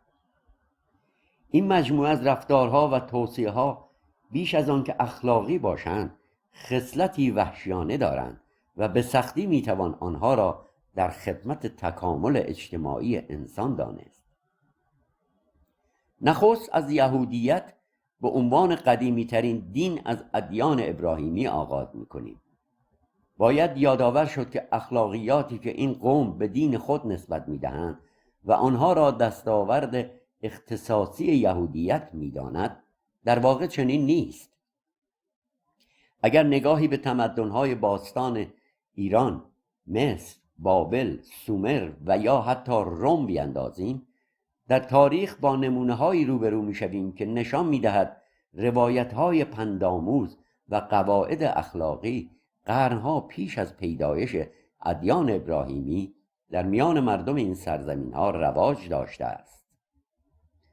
داستان‌هایی مانند حماسه گیلگمش از دوران سومریان یا متون و اسناد بر جای مانده از تمدن‌های مختلف گواه آنند که مفاهیم اخلاقی و اجتماعی پیش از دین‌های ابراهیمی وجود داشتند. در بسیاری از این تمدن‌ها سنگ نوشته‌ها و الواح تاریخی به روشنی بر رعایت حق و حقوق دیگر انسانها تأکید کردند. از سنگ نوشته های بابل گرفته تا کتیبه های تخت جمشید و محوطه های چون چغازنبیل، در این آثار احترام متقابل و رعایت حقوق انسانی در جامعه گوشزد شده است. نمونه شاخص آن استوانه منسوب به کوروش پادشاه ایران است. جالب آن که بخش بزرگی از این شواهد تاریخی در فرهنگ‌های شرقی یافت می شود، همان مناطقی که ادیان ابراهیمی بعدها در آنها شکل گرفتند. نمونه دیگر از میان رودان یعنی سرزمین کنونی عراق به حمورابی باز می گردد، پادشاه بابل که حدود 1700 سال پیش از میلاد میزیست. او بسیار پیشتر از نگارش متون مقدس یهودیان در قوانین خود بر رعایت حقوق دیگران تأکید کرده و حکومت خیش را مدافع حقوق ستمدیدگان معرفی می کند. با این حال یهودیان بسیاری از این نمونه‌های اخلاقی ریشه‌دار در تاریخ بشر را به عنوان آموزه‌های اخلاقی دین خود معرفی کردند. نکته در خور توجه آن است که حتی مفهوم خدای یگانه نیز آنگونه که ادیان ابراهیمی مطرح می‌کنند ابداع آنان نبوده است. قرنها پیش از یهودیت یکی از فراعنه مصر باستان به نام اخناتون برای نخستین بار ایده خدای یگانه را مطرح کرد که فرمانروای آسمان و زمین است و در آسمانها جای دارد.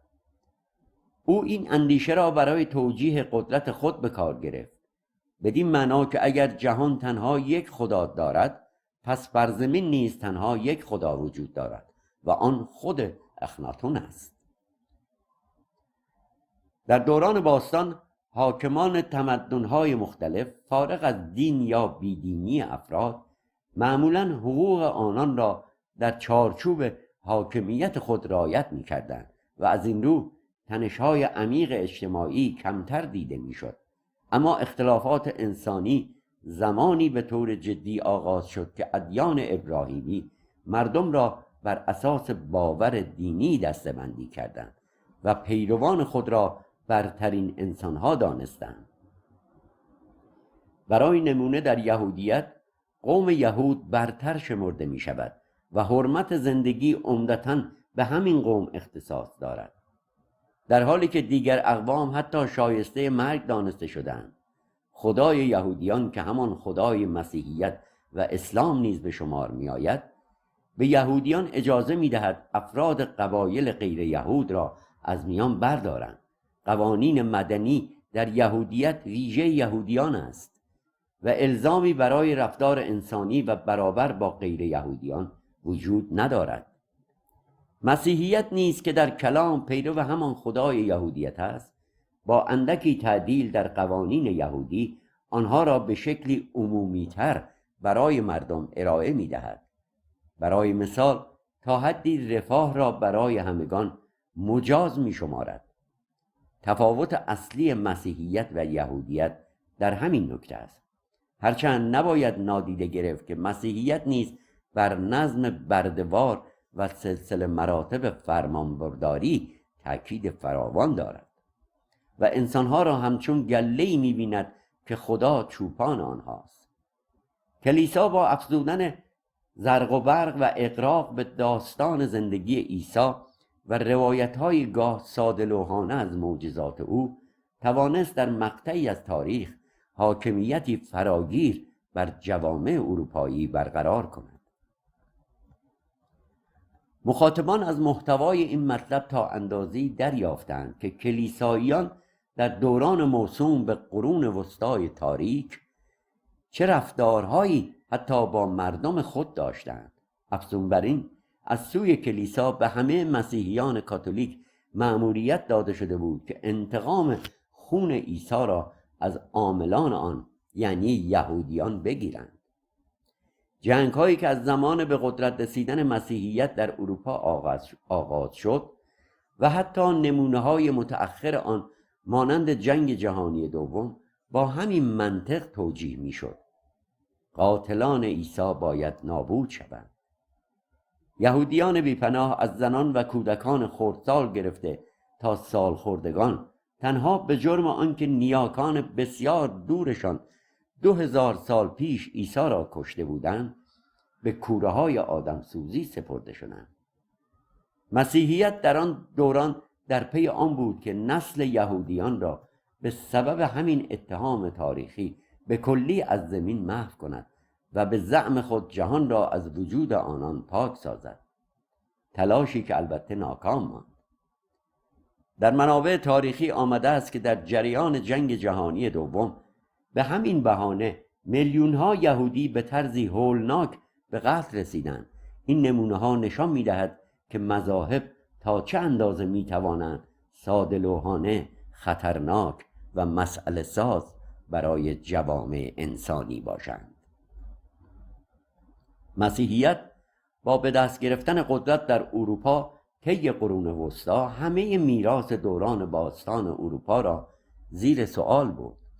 حتی برای آنکه راهنمایی‌های علمی از میان مردم رخت بربندد و جامعه در مواجهه با بیماری‌ها به علم رجوع نکند، چرا که این امر بازار خرافه فروشی کلیسا را کساد می‌کرد و درآمدش را کاهش می‌داد. بسیاری از کتاب‌های علمی و فلسفی را نابود کردند. هدف آن بود که تنها کلیساییان مرجع تصمیم گیری و داوری در همه امور زندگی مردم باشند. با این حال خوشبختانه بخشی از کتاب‌های دوران باستان که در روم شرقی باقی مانده بود، پس از حمله عثمانیان و سقوط قسطنطنیه به همراه شماری از اندیشمندان آن منطقه به روم غربی منتقل شد. همین منابع برگرفته از شرق در دوره رنسانس نقشی اساسی ایفا کردند و به اروپاییان یاری رساندند تا دوباره به هویت باستانی خود بازگردند و از آن نقطه مسیر تازه‌ای را آغاز کنند.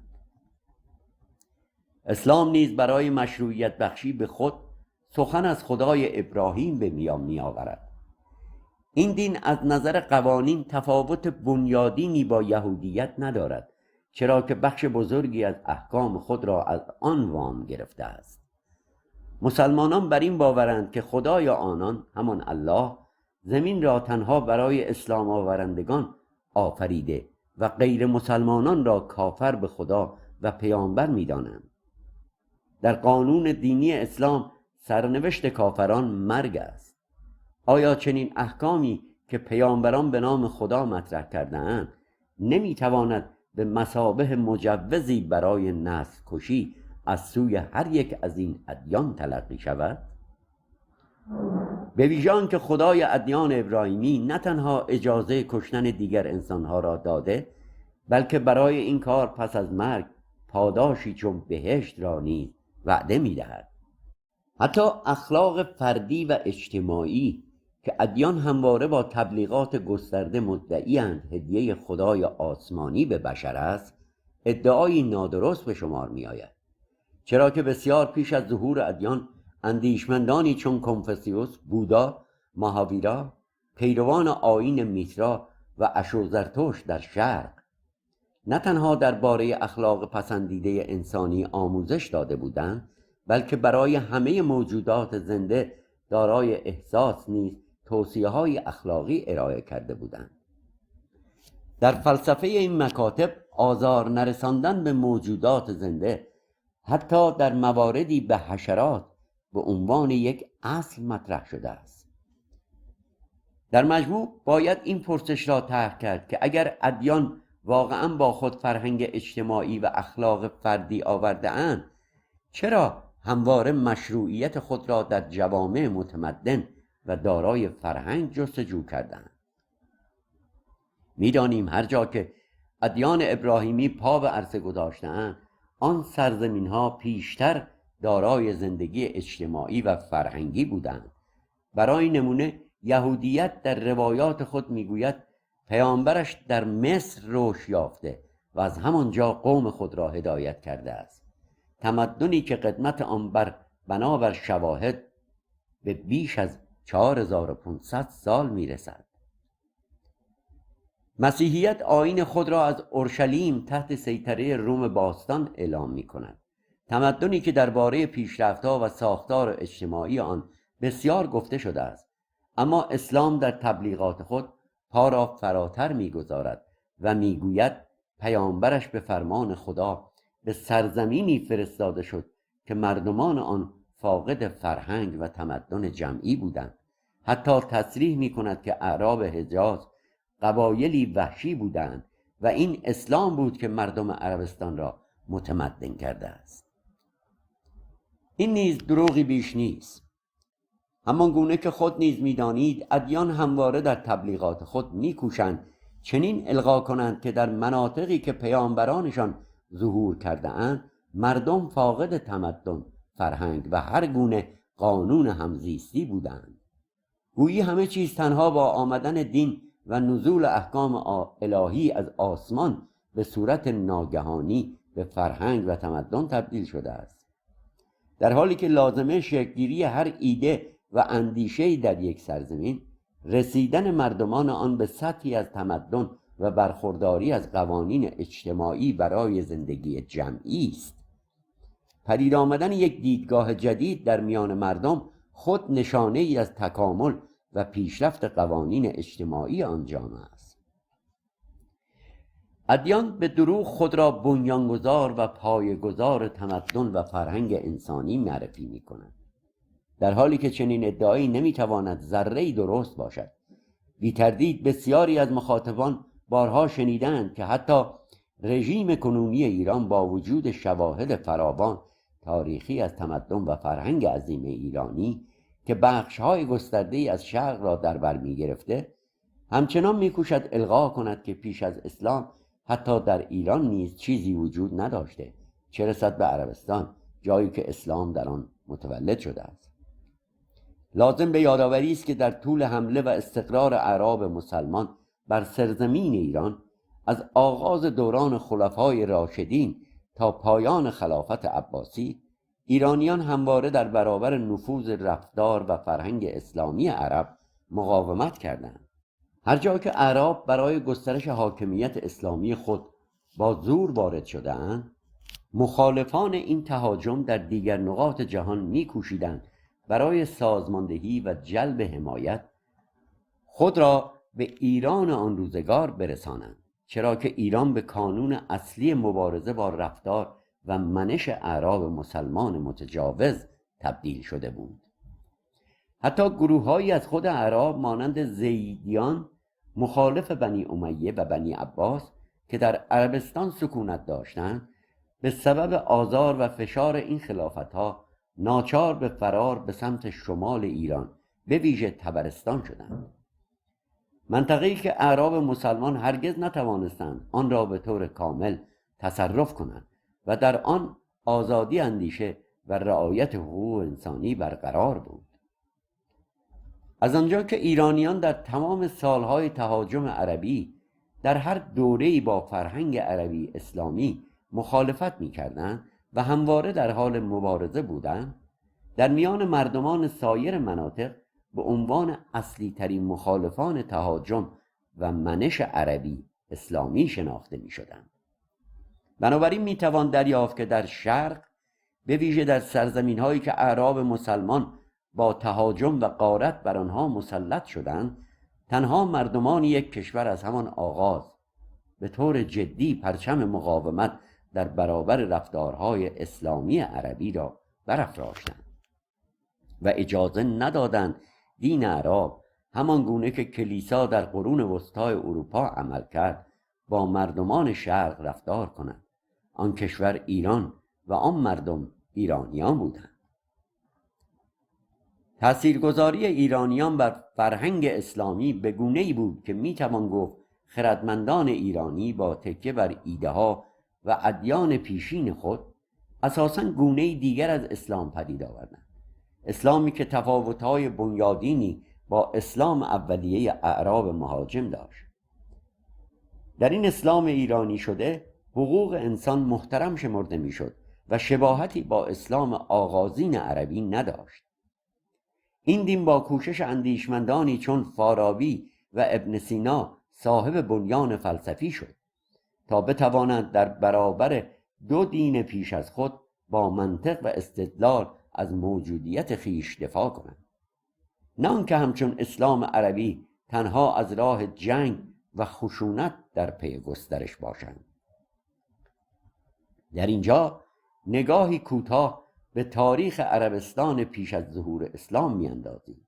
هرچند شبه جزیره عربستان سرزمینی خشک و کم آب بوده، اما قرنها پیش از ظهور اسلام در آن اشکالی از تمدن و فرهنگ شکل گرفته بود.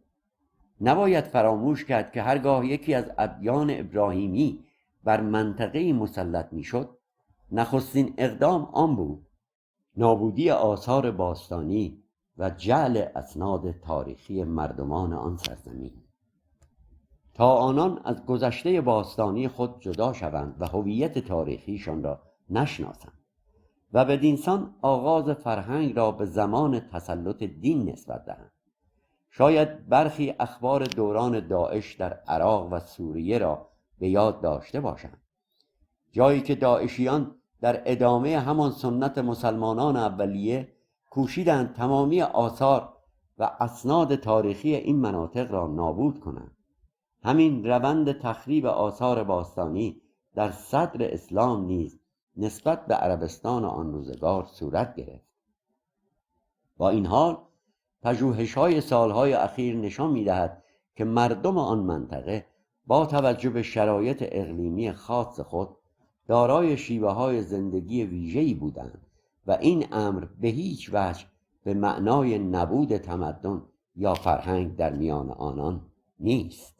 تاکنون هر آنچه از تاریخ و فرهنگ عربستان شنیده ایم عمدتاً برگرفته از منابع اسلامی یا پژوهش‌های چند قرن اخیر محققان مسیحی اروپایی بوده است.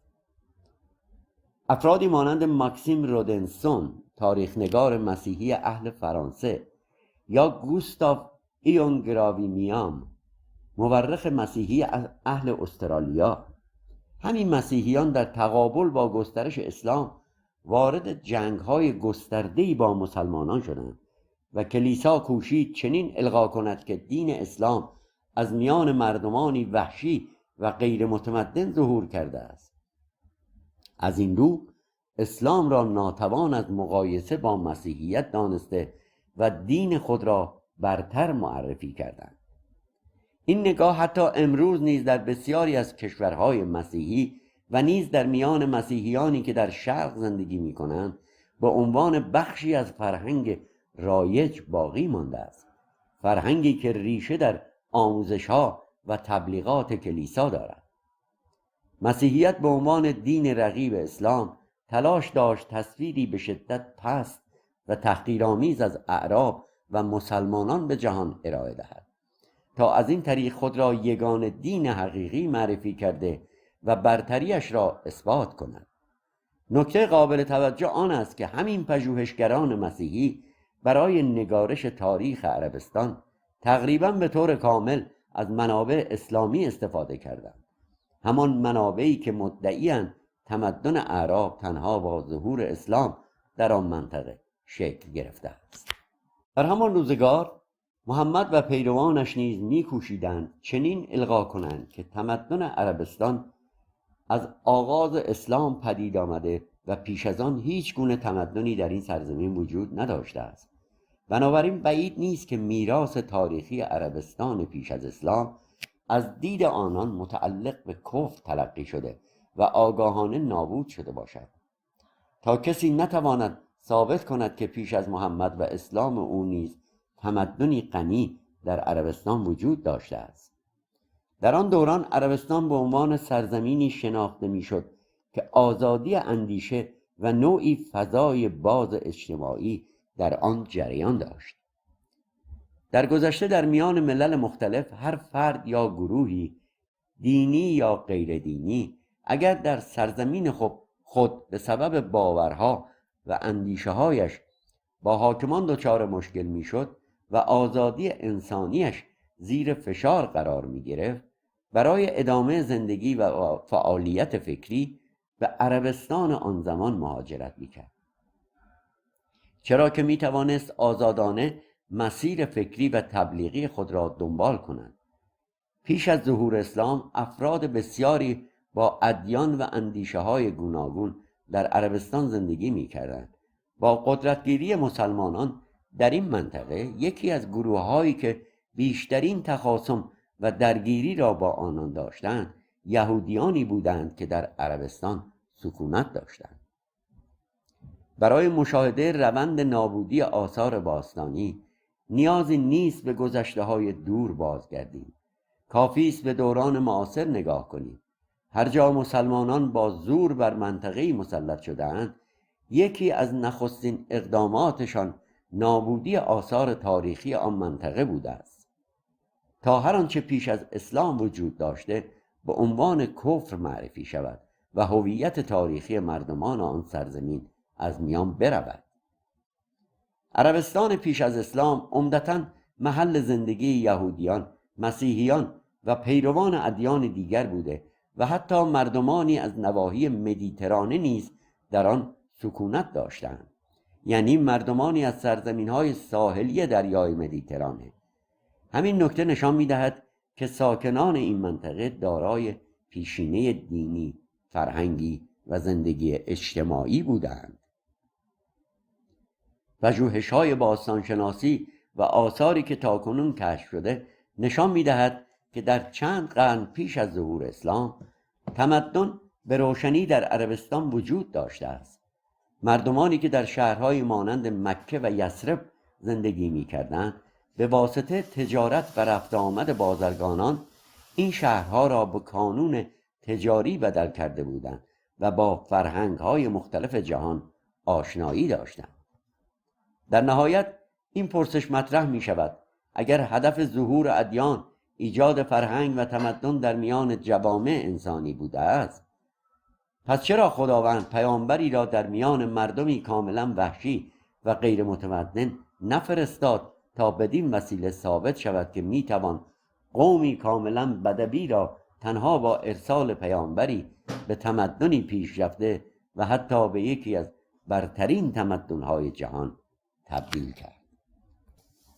این مسئله به راستی شگفت‌انگیز است که چگونه خدای ادیان بنابر ادعای پیامبرانش یگانه حاکم جهان، دانای مطلق و توانای بی حد است. چنین خدایی برای متقاعد کردن انسانها از استدلال، گفتگو و اقناع عقلانی بهره نگرفته است. چرا به جای آن به پیامبران خود سفارش کرده که از جنگ و غارت، کشتار، تجاوز و به ویژه ایجاد رعب و وحشت در میان مردم استفاده کنند تا انسانها از ترس به سوی خدای او سوق داده شوند؟ آیا این خدا فاقد توان استدلال و منطق کافی برای قانع کردن انسان هاست که نتواند از راه هدایت، موعظه و گفتگوی عقلانی مردم را جذب کند؟ خدایی که آفریننده زمین و زمان معرفی می شود و در کتاب‌های دینی چنان عظمت و جلالی به او نسبت داده‌اند، چرا برای اثبات وجود خود از نشانه‌ای روشن، عینی و غیر قابل تردید استفاده نکرده است تا هیچ موجودی در هستی به وجود او شک نکند و همه انسانها زنده و مرده آگاهانه و بیچون و چرا در برابرش سر تعظیم فرود آورند؟ چرا این خدا برای اثبات خود صرفاً به روایت، نقل قول و کلام بسنده کرده است؟ چرا ابزار اثبات او وحشت، قتل، غارت و تجاوز بوده است؟ چرا برای معرفی خود به عنوان تنها خدای شایسته پرستش به انسانها گفته شده که اگر ایمان نیاورید باید کشته شوید و اموالتان در راه خدا مصادره گردد؟ این شیوه اثبات بیش از آن که نشانی از قدرت و خرد الهی باشد، یادآور منطق زور و خشونت در مناسبات انسانی است. کتاب شرق و رنسانس، نگارش علیرضا غلامی، نشر آوای بوف، گویش عیسی، فایل 4. avayaboof.com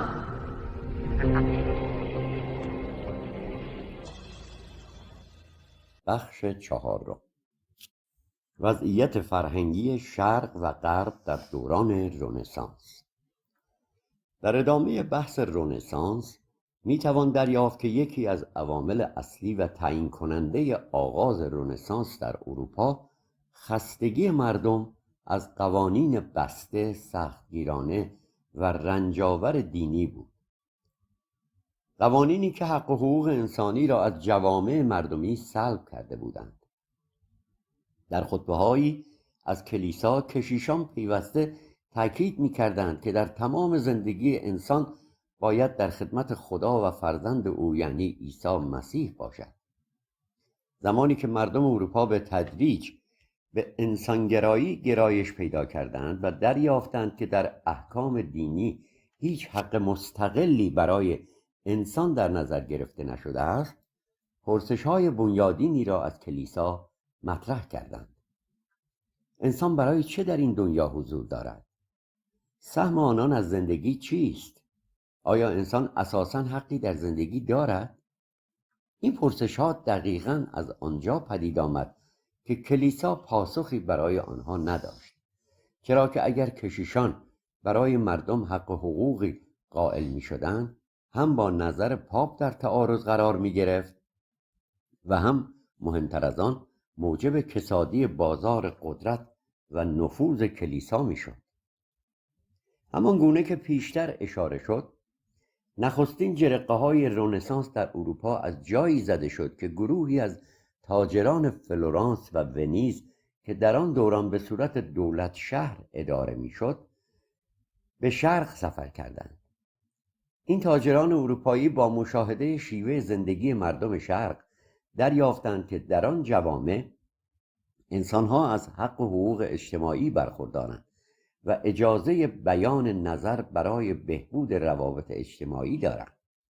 این در حالی بود که در همان زمان پیروان راستین کلیسا در اروپا هیچ حقی برای انسان قائل نبودند و انسان از نگاه کلیساییان برده خدا و فرزندش عیسی محسوب میشد، موجودی که باید تمام زندگی و تلاش خود را در خدمت دین مسیح صرف کند.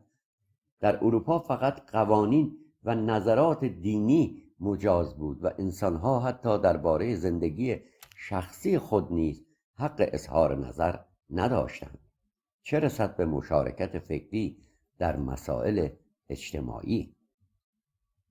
وضعیت دین اسلام در آغاز تسلط بر سرزمین‌های شرقی نیز مشابه بود. در مناطقی از شرق که اعراب مسلمان با زور شمشیر سلطه یافته بودند، برخی از مردمان به درستی دریافتند که از نظر نظامی توان مقابله با این مهاجمان را ندارند و بیرون راندن آنان از راه جنگ ممکن نیست. آنان همچنین می‌دانستند که پذیرش بیچون و چرای قوانین اعراب مسلمان به نابودی فرهنگ و تمدن جوامعشان خواهد انجامید. از این رو مردمان شکست خورده در تهاجم خشن اعراب مسلمان به جای جنگ به دنبال راه حل دیگری رفتند، زیرا جنگ تنها به از دست رفتن جانهای بیشتر می انجامید و احتمالاً نتیجه‌ای نیز در بر نداشت.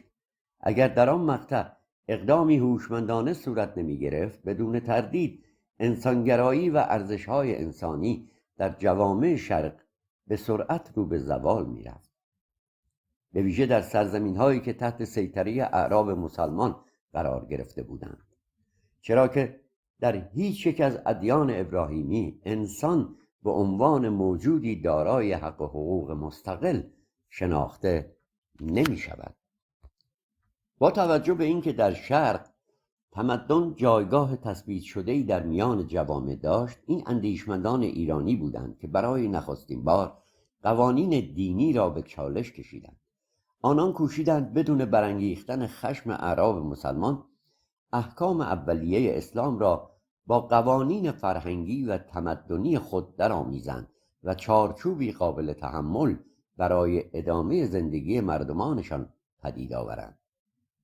ایرانیان که از راه جنگ شکست خورده بودند، از مسیر تمدن و فرهنگ وارد شدند، چرا که به خوبی می دانستند اعراب در برابر فرهنگ ایرانی حرف چندانی برای گفتن ندارد.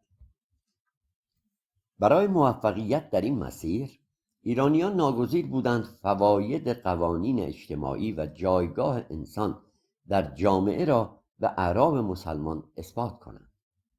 اعرابی که تا آن زمان شناختی از ارزش‌های انسانی دیگر تمدن‌ها نداشتند، آنان همچنین جایگاه انسان نزد خدا را آنگونه که در ادیان پیش از اسلام در ایران مطرح بود به حاکمان مسلمان یادآوری کردند. با این شیوه توانستند تا حدی اعراب را قانع سازند که انسان از سوی خدا دارای حق و حقوقی است و بدین ترتیب بخشی از مفاهیم انسانی تمدن ایرانی را به درون احکام اسلامی وارد کردند. اگر ایرانیان دست به چنین اقدامی نمی‌زدند، به خوبی می‌دانستند که قوانین اولیه اسلام محمدی قوانینی کاملا بسته و مبتنی بر برده پروری بود، قوانینی که همچون مسیحیت انسان را موظف می‌دانست تمام جان و مال خود را در راه خدا و پیامبرش صرف کند. این اصل مشترک در تمامی ادیان ابراهیمی چیزی جز سوق دادن جوامع انسانی به سوی قهقرا در پی نداشته است. به دوران قدرتگیری کلیسا در قرون وسطای اروپا نگاه کنیم. در میابیم همان گونه که در دین عرب یا اسلام اولیه هیچ جایگاهی برای انسان در نظر گرفته نشده بود، این دین نیز همچون دو دین دیگر ابراهیمی به طور کامل از بردهداری انسانها حمایت میکرد. هر سه دین بنابر ادعای خود از یک سرچشمه پیروی میکنند، اما هر یک تصویری متفاوت از خدای خیش ارائه میدهند و در عمل نیز دشمنان خونی یکدیگر بودند. تنها نقطه اشتراک آنها در احکام دینی وام گرفتن روایت‌ها و قصه‌های تاریخی از یکدیگر است. باید توجه داشت که انگیزه اصلی مردم اروپا برای آغاز رنسانس انسانگرایی بود، حرکتی که میان قرن‌های 14 تا 17 میلادی رخ داد. این دوره پس از اوج حاکمیت کلیسای کاتولیک و سختگیری‌های شدید دینی آغاز شد و حدود 300 سال زمان برد تا نتایج آن حرکت جمعی در جوامع اروپایی پدیدار شود. در مقابل میتوان گفت مردمان شرق به ویژه ایرانیان از پیش با مفاهیم انسانگرایی و حقوق انسانی آشنایی نسبی داشتند. ایرانیان با تکیه بر تمدن و فرهنگ خود پس از تسلط اعراب مسلمان طی حدود 2 قرن توانستند دوباره حاکمیت خود را در ایران برقرار کنند. این اندیشمندان ایرانی بودند که از دین عربی برداشت و مفهومی متفاوت ساختند. آنان سپس کوشیدند وارد ساختار حاکمیتی خلفای اسلامی شوند و چنان بر خلفای عرب تأثیر گذاشتند که به تغییر در نظام حکمرانی اعراب مسلمان انجامید. بدین ترتیب طی کمتر از 1 قرن توانستند مسئولیت‌های کلیدی را در دستگاه خلافت به دست آورند و پس از گذشت نزدیک به 2 قرن با شکل‌گیری دولت‌های کاملا ایرانی مانند طاهریان و سپس صفاریان و سامانیان، جامعه ایران بار دیگر به سوی فرهنگ و هنر ایرانی بازگشت. دوران سامانیان را میتوان تا حدی با عصر روشنگری اروپا مقایسه کرد، زیرا در این دوره علم، فلسفه، هنر و ادبیات در سراسر ایران رونق گرفت و اندیشمندان ایرانی به ویژه در خراسان تاریخی در جهان سرآمد شدند. از همین رهگذر بود که اسلام در نگاه جهانیان چهره‌ای فلسفی و منطقی به خود گرفت. به خوبی میتوان دریافت که در یهودیت، مسیحیت و اسلام اولیه مسئله انسانگرایی به هیچ وجه در متن احکام دینی وجود نداشت. قوانین دینی جایگاهی برای انسان قائل نبودند جز بندگی مطلق خدا و رسولش. بنیاد ادیان ابراهیمی بر این اصل استوار بود که همه انسانها بردگان خدای خود هستند و هر کس از دستورات صاحبش سرپیچی کند سزاوار مرگ است. از نگاه ادیان انسان باید در خدمت خدا باشد، زیرا خدا جان را به او بخشیده است. این همان تعبیری است که رهبران دینی از جایگاه انسان به مردم ارائه می‌دادند. انسان آفریده شده تا تمام زندگیش را وقف خدا و دین کند و برای رستگاری ناچار است همواره به یاد خدا باشد و همه فرایض دینی را که به صورت اجباری تعیین شده‌اند به جا آورد. اما در گذر زمان و بر اساس شرایط اجتماعی هر منطقه‌ای که یکی از این ادیان بر آن سیطره یافته بود، افرادی از درون همان باورهای دینی به این نتیجه رسیدند که دین برای بقا ناگزیر از تغییر پذیری است. آنان باور داشتند که دین باید با شرایط زمانه هماهنگ شود تا بتواند در جامعه ماندگار بماند. چرا که از نگاهشان دین ابزاری برای آرامش فردی، ایجاد نظم اجتماعی و همچنین تقویت قدرت حاکمان به شمار می‌رفت. در روند تکاملی جوامع و با پیشرفت علم و آگاهی انسانها نسبت به قوانین زندگی اجتماعی، برخی از متولیان دینی دریافتند که اگر احکام دین متناسب با تحولات اجتماعی تغییر نکند، اندیشه دینی در مدت زمانی چه بسا کوتاه از ذهن مردم رنگ خواهد باخت. آنان به این نتیجه رسیدند که قوانین ثابت و غیر قابل تغییر دین را از تحولات جامعه انسانی عقب میاندازد و این عقب ماندگی به طور مستقیم بر ماندگاری یا زوال دین اثر میگذارد. افزون بر این، چنین وضعیتی بر کسب و کار دین نیز تأثیر جدی میگذارد، زیرا همواره چه در گذشته و چه در زمان حال وجود دین در کنار قدرت سیاسی به عنوان یک ضرورت تلقی شده است. از آنجا که دین برای همه دوره‌های تکاملی جوامع انسانی قوانین مشخص و قابل انطباق نداشت، برخی از مروجان دینی گاه در جایگاه حاکم و گاه در کنار و همسو با حاکمان به این جمع‌بندی رسیدند که اگر دین با احکام سخت و تغییر ناپذیر ادامه یابد، ناگزیر از چرخه تکامل اجتماعی کنار گذاشته خواهد شد. برای ماندگاری دین، متولیان آن ناگزیر بودند در بزنگاه‌های تاریخی دست به کار شوند. آنان از همان هنجارها و ضروریت‌هایی که در روند تکامل اجتماعی جوامع شکل گرفته بود استفاده کردند و تفسیری تازه از متون دینی پدید آوردند. بدینسان آیین خود را با تحولات اجتماعی هر دوره همسانسازی کردند تا قدرت دینی چه به سود خود و چه به سود حاکمان سیاسی در جامعه حفظ شود. در این مسیر مفاهیمی انسانی و اخلاقی متناسب با شرایط زمانه و احکام دینی افزوده شد. مفاهیمی که اساساً هیچ جایگاهی در ذهنیت پیامبران ادیان آنگونه که در متون اولیه تصویر شده اند نداشت. باید تأکید کرد که گاهی درک انسان در دورانهای مختلف تاریخی قابل قیاس با یکدیگر نیست. نیازهای انسان با پیشرفت علم، فلسفه و شناخت اجتماعی دگرگون می شود و همین تکامل اجتماعی فهم تازه‌ای از روابط انسانی پدید می آورد. یکی از روشن‌ترین شواهد تغییرپذیری احکام ادیان ابراهیمی این است که هر یک از آنها به شاخه‌ها و فرقه‌های متعدد تقسیم شدند.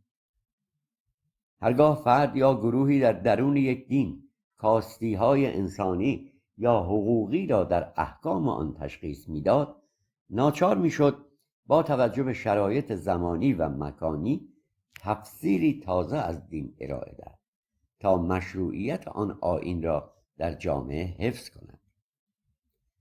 بی تردید کسانی که برای بقای دین قرائت‌های انسانی یا آزادی خواهانه ارائه دادند، در تعارض آشکار با متن و روح اولیه احکام دینی قرار دارد. دلیل این تناقض روشن است. هیچ یک از ادیان ابراهیمی با آزادی انسانی سازگار نیستند. در منطق این ادیان آزادی انسان امری بی‌معنا تلقی می شود، زیرا اصل بنیادین آنها این است که انسان باید تمام زندگی خود را در خدمت خدا و رسولش صرف کند تا رستگار شود و در غیر این صورت سزاوار عذاب است.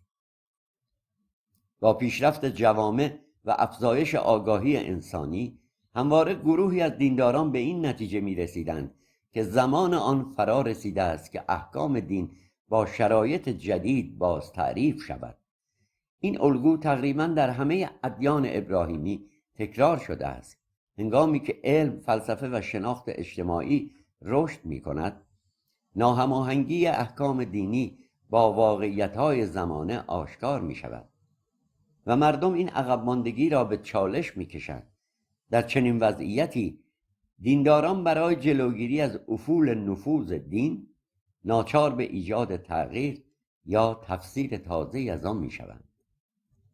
از همین رو در هر دوره افرادی از درون ساختار دینی مأمور نجات دین می شدند. این مأموریت اغلب با روایت‌های مانند رویا، خواب یا الهام ماورایی مشروعیت می‌یافت. این افراد ادعا می‌کردند که از سوی منبعی فراتر مأمور شدند تا احکام دین را تفسیر یا اصلاح کنند. گاه نیز با ارائه تفسیری تازه از متون مقدس چنین وانمود می‌کردند که دین قرنها پیش رخدادهای امروز را پیش بینی کرده بوده است، تفسیری که معمولاً با استقبال پیروان مواجه میشد.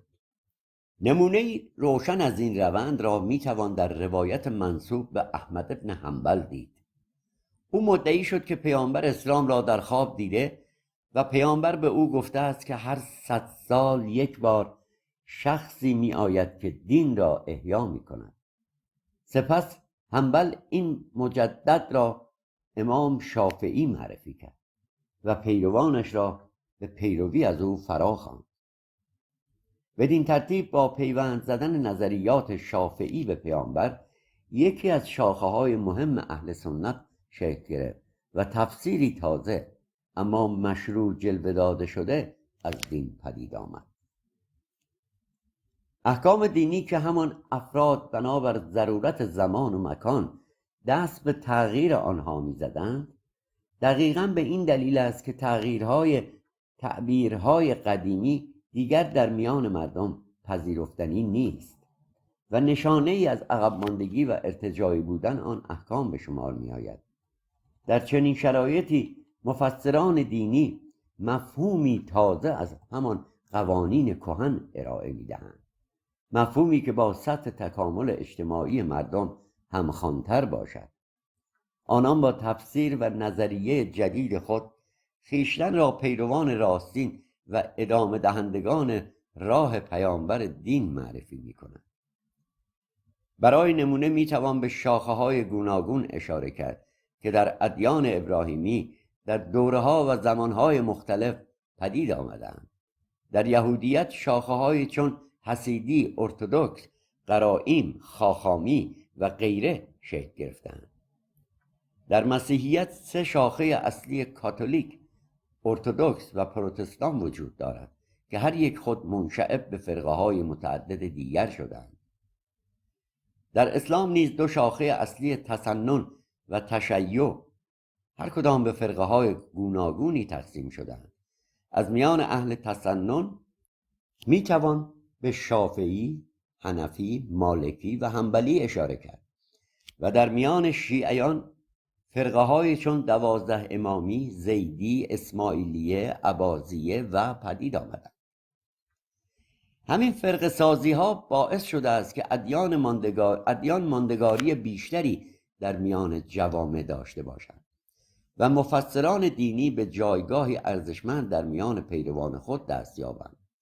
صدها فرقه‌ای که در یهودیت، مسیحیت و اسلام پدید آمدند همگی با نام افرادی شناخته می شوند که تغییر یا تفسیری تازه در دین ایجاد کردند. این شاخه های دینی نه از مکانی مقدس نازل شدند و نه مستقیما در کتاب‌های آسمانی ذکر شدند، بلکه محصول رشد و تکامل روابط اجتماعی و نیاز و قوانین تازه در دوره‌های مختلف تاریخی بودند.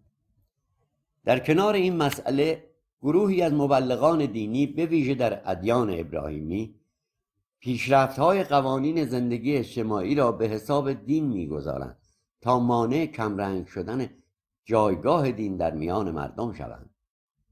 در هر دوره باورمندانی وجود داشتند که یا خود در جایگاه قدرت بودند یا در کنار حاکمیت ایستادند و همواره کوشیدند چنین القا کنند که دین کاملترین و جامعترین راهنمای اخلاقی و انسانی برای جامعه است. موضوع مهم دیگری که بی ارتباط با بحث پیشین نیست، شیوه برخورد ادیان با مخالفان فکری و اعتقادی است. بخش بزرگی از آموزه‌های دینی که در کتاب‌های اصلی آمده هرگز به طور مستقیم در اختیار عموم مردم قرار نمی‌گیرد و صرفاً از طریق منبرهای کنیسه، کلیسا یا مسجد به گوش آنان می‌رسد. در همین آموزه‌ها پیامبران به پیروان خود سفارش کردند که در برابر مخالفان با ایجاد رعب و وحشت و به کارگیری خشونت آنان را از مخالفت باز دارد. متاسفانه تمام ادیان در عمل از همین الگو برای سرکوب مخالفان خود بهره بردند.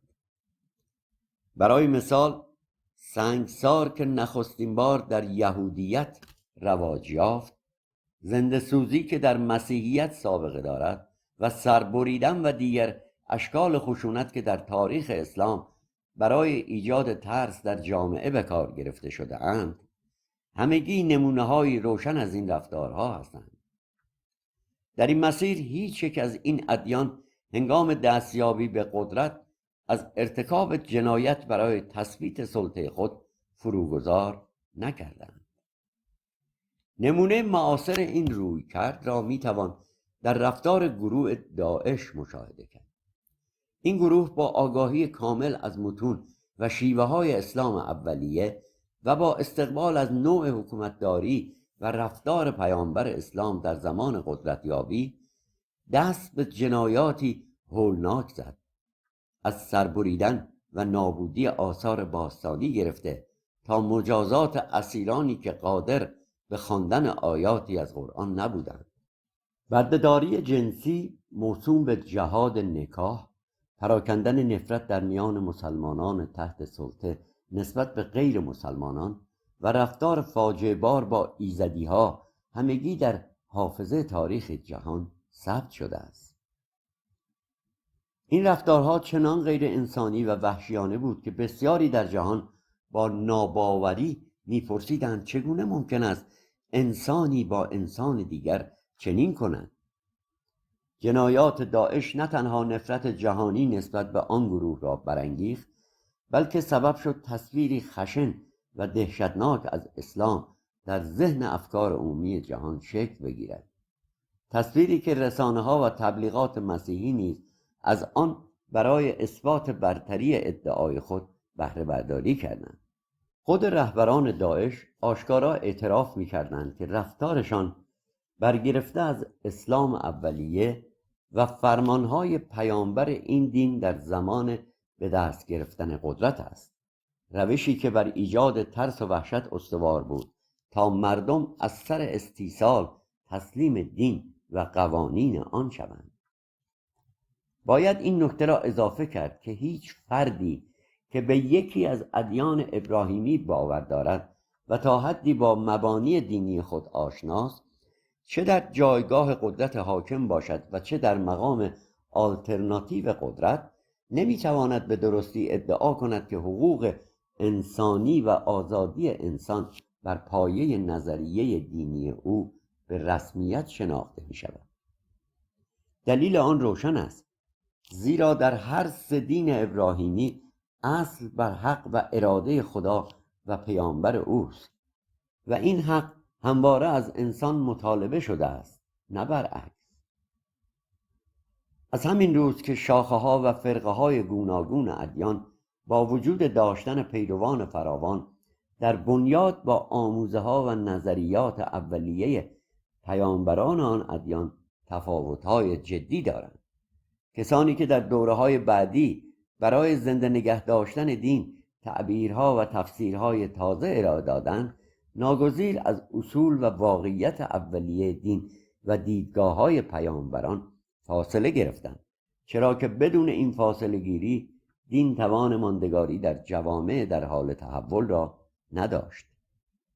کشورهای مانند ایران که تحت حاکمیت مذهبی قرار دارند، اگر مقاومت مردم در این سالها وجود نداشت، بی تردید همان رفتاری را با جامعه ایران در پیش می گرفتند که کلیسا در قرون وسطا با مردم اروپا انجام داد، یا آنچه داعش با مردم سوریه و عراق کرد، و یا آنچه طالبان امروز با مردم افغانستان انجام می دهد. روحانیون حاکم بر ایران نیز دقیقاً بر اساس برداشت خود از اسلام شیعی عمل می کنند، زیرا خود را نمایندگان خدا بر زمین می دانند و مردم جامعه را بردگانی می پندارند که باید در راه اهداف دینی آنان قربانی شوند. همان گونه که به روشنی دیده می شود، با وجود همه مقاومت‌ها و اعتراضهای مردمی، این حاکمان همچنان فشار حداکثری بر جامعه وارد می کنند و با گسترش رعب و وحشت می کوشند مردم را به تمکین در برابر خواسته ها و اراده خود وادار سازند. بخش پنجم، خلقیات مردم غرب. اگر با نگاهی عمیق به رفتار مردم اروپا بنگریم، هنوز هم میتوان آثار و پیامدهای روانی دوران قرون وسطا را در رفتارهای آنان مشاهده کرد. از آن دوران زمان چندان زیادی نگذشته و تأثیر عمیق حاکمیت کلیسا بر ذهن و روان مردم اروپا باعث شده است که بسیاری از گفته‌ها و آموزه‌های کشیشان مسیحی به باور عمومی تبدیل شود و جایگاهی ثابت در فرهنگ اجتماعی این جوامع پیدا کند. در ادامه این بحث، برای ایجاد امکان مقایسه میان وضعیت مردمان شرق و غرب در دوران قرون وسطا، به توضیح شرایط پیش از رنسانس اروپا خواهیم پرداخت. از همین رو به طور خلاصه به اوضاع فرهنگی، اقتصادی، سیاسی و حتی شیوه زندگی مردم اروپا در قرون وسطا اشاره می‌کنیم. زندگی مردم اروپا در قرون وسطا که حدود 1000 سال به طور انجامید، تقریباً از 500 میلادی آغاز شد و تا حدود 1500 میلادی ادامه داشت. دوره‌ای که میتوان آن را پایان قرون وسطا دانست. در سال 500 میلادی هنوز در شرق و خاورمیانه اسلام ظهور نکرده بود و مردمان مناطق مختلف به ادیان بومی و منطقه‌ای خود باور داشتند. ادیانی که اغلب ریشه‌های فلسفی داشتند. در نقاط مختلف شرق این باورها مردم را به اندیشیدن در روابط اجتماعی تشویق می‌کردند. یا عارفان و آموزگاران اجتماعی با اتکا به عرفان شرقی راه‌های رهایی از مشکلات زندگی را به مردم انسان‌ها می‌آموختند و هر فرد را به خودباوری و اعتماد به نفس شخصی ترغیب می‌کردند. ادیانی همچون تائوئیسم، کنفوسیوسیسم، بودیسم، جینیسم، هندویسم و زرتشتی و آیین مهر و دیگر باورهای مشابه در نقاط مختلف شرق و در دوره‌های گوناگون متناسب با شرایط اجتماعی هر منطقه شکل گرفته بود. بنابراین باید توجه داشت که دین اسلام در فضایی ظهور کرد که مردمان جوامع مختلف شرق تا حد زیادی به خود آگاهی رسیده بودند و مفاهیم زندگی اجتماعی را آموخته بودند. به بیان دیگر، این جوامع به مرحله‌ای از تمدن رسیده بودند که لازمه حرکت رو به جلو و تکامل اجتماعی است. به تعبیر ویلدورانت در جلد نخست تاریخ تمدن، جهان باید تمدن خود را مدیون شرق بداند، چرا که دروازه تمدن از شرق عبور کرده است. نخستین بار که غربیان در دوران حاکمیت کلیسا و اندیشه تجدید نظر در ساختار قدرت خود افتادند، نگاهشان به سوی شرق بود. میتوان گفت یکی از دلایل اصلی شکل‌گیری اندیشه رنسانس در اروپا آشنایی غربیان با شرق از طریق تجارت بود. آنان در جریان داد و ستد با شرق دریافتند که روابط انسانی در آنجا با غرب تفاوت اساسی دارد. دیدند که هر فرد در شرق دارای ارزش انسانی است، انسانیت حرمت دارد و برای زندگی اجتماعی قوانین مشخصی وجود دارد. در اروپا کلیسا تمام امور زندگی مردم را در اختیار داشت و برای بهره کشی از آنان تبلیغات گسترده‌ای به راه انداخته بود. کلیسا به مردم می‌آموخت که اگر می‌خواهند پس از مرگ در ملکوت عیسی زندگی کنند، باید سراسر عمر خود را در خدمت کلیسا بگذرانند. به باور کلیسا هر کس از زندگی دنیوی خود چشم پوشی کند پس از مرگ به رفاه و آسایش ابدی خواهد رسید. از آنجا که مردم به این داستان‌های دینی ایمان کامل داشتند، کلیسا توانسته بود در تمام شؤون زندگی آنان دخالت کند. در چنین شرایطی کسی جرأت مخالفت با دستورات کلیسا را نداشت، زیرا مخالفت با شدیدترین شکنجه‌ها و در نهایت مرگ‌های بسیار دردناک همراه می‌شد. کلیساییان به مردم القا می‌کردند که زندگی را همچون پسنداز برای مرگ سپری کنند. در تبلیغات کلیسا به انسان‌ها گفته می‌شد که شما زنده هستید تا فرمان‌های کلیسا که نمایندگان واقعی خدا و پسرش هستند را اجرا کنید و از این راه آسایش ابدی پس از مرگ را برای خود فراهم آورید. بر پایه این باورها همه مردم جهان میبایست از جان و مال خود در راه خدا و پیامبر او یعنی عیسی مسیح بگذرند. همان پیامبری که به اعتقاد آنان پسر خدا بود و خود را فدای انسانها کرد. البته اسلام و یهودیت نیز در مورد پیامبران خود و نسبت انسان با زندگی دیدگاه‌هایی تقریباً مشابه دارند. تا پیش از رنسانس انسان در اروپا هیچ جایگاهی در احکام کلیسا نداشت و تمام توصیه‌های کشیشان این بود که مردم باید تمامی لحظات زندگی خود را در خدمت خدا و عیسی بگذرانند. از مردم عادی خواسته میشد که از جان مال خود برای دین مسیح هزینه کنند، اما باید تأکید کرد که این قوانین هرگز شامل حال کشیشان و فرزندان آنان نمیشد. در حالی که مردم با فقر و تنگ دستی دست و پنجه نرم می‌کردند، کلیساییان در رفاه و نعمت حاصل از دسترنج مردم عادی زندگی می‌کردند. اروپاییان تاجر زمانی که با کشتی‌های خود برای تجارت راهی سرزمین‌های شرق شدند و به مناطقی چون چین، هند و حتی ایران سفر کردند، به تدریج با نوع روابط اجتماعی مردمان شرق آشنا شدند. آنان مشاهده کردند که در شرق انسان دارای جایگاه و ارزش مشخصی در زندگی فردی و اجتماعی است. همین تاجران با اقتباس از این روابط انسانی شرقی و انتقال و بازگویی آن مناسبات اجتماعی در میان مردمان خود زمینه‌ای را فراهم کردند که برخی از نخبگان اروپایی و اندیشه تغییرات اجتماعی در جوامع غربی بیفتد.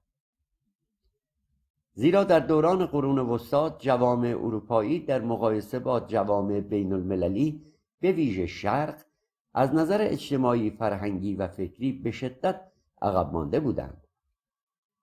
در نتیجه مردم غرب به این جمع‌بندی رسیدند که باید فرایند تغییر را آغاز کنند.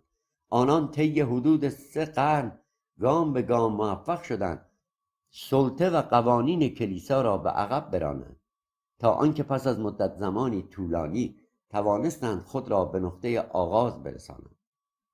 در نهایت مردم اروپا دریافتند که برای پیشرفت باید به دوران باستان خود بازگردند و مسیر را از همان نقطه دوباره آغاز کنند.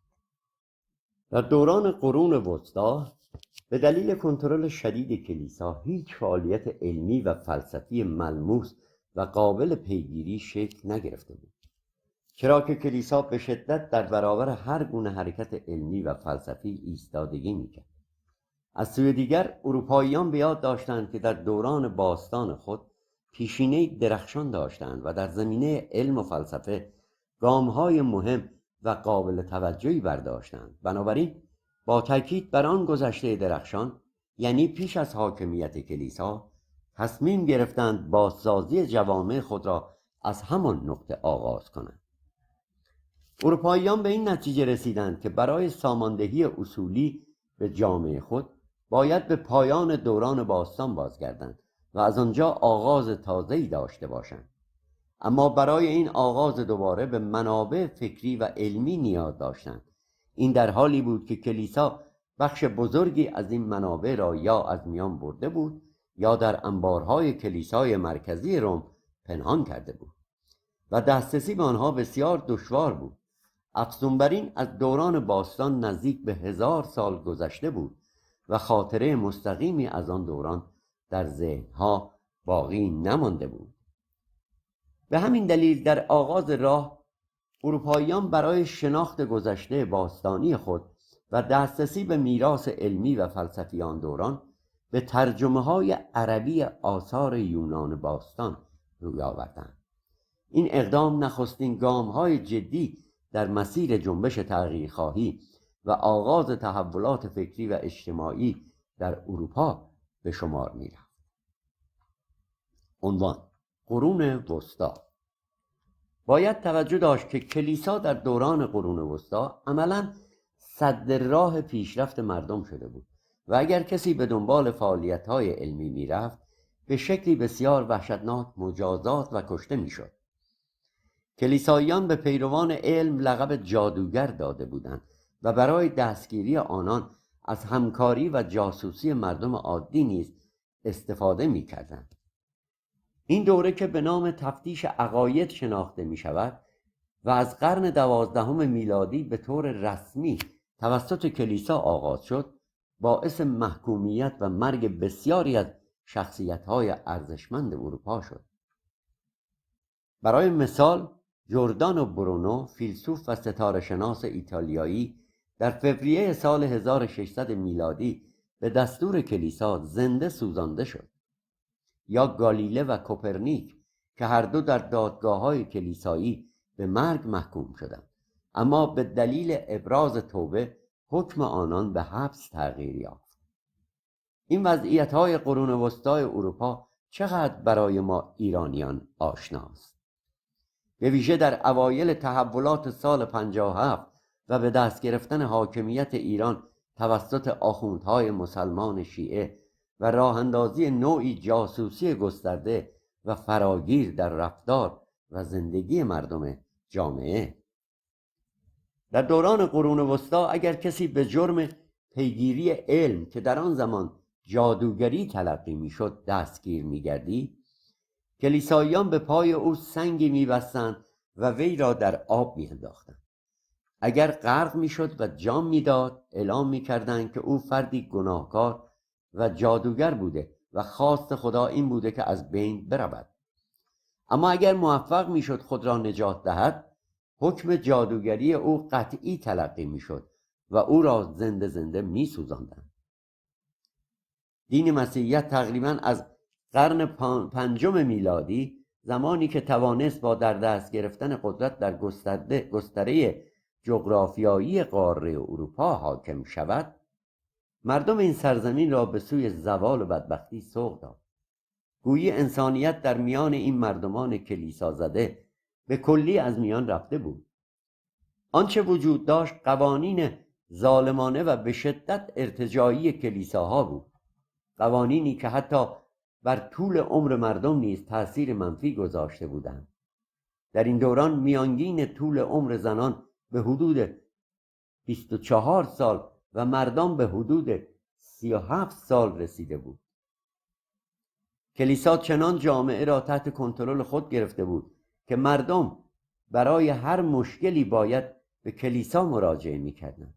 در غیر این صورت اگر کسی بیمار می‌شد و به طور مخفیانه به جای کشیش به پزشک مراجعه می‌کرد، در صورت افشا شدن به او تهمت پیروی از جادوگران می‌زدند و مجازاتش می‌کردند.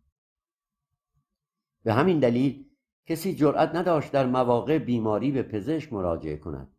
در شرایط بیماری، بلایای طبیعی، گرسنگی یا هر عاملی که انسان را به ضعف و ناتوانی می‌کشاند، کلیسا از مردم می‌خواست در کلیساها گرد هم آیند و برای رفع این مصائب که در حقیقت خود کلیسا یکی از عوامل اصلی آنها بود، با دعا از عیسی مسیح و خدای او طلب کمک کنند.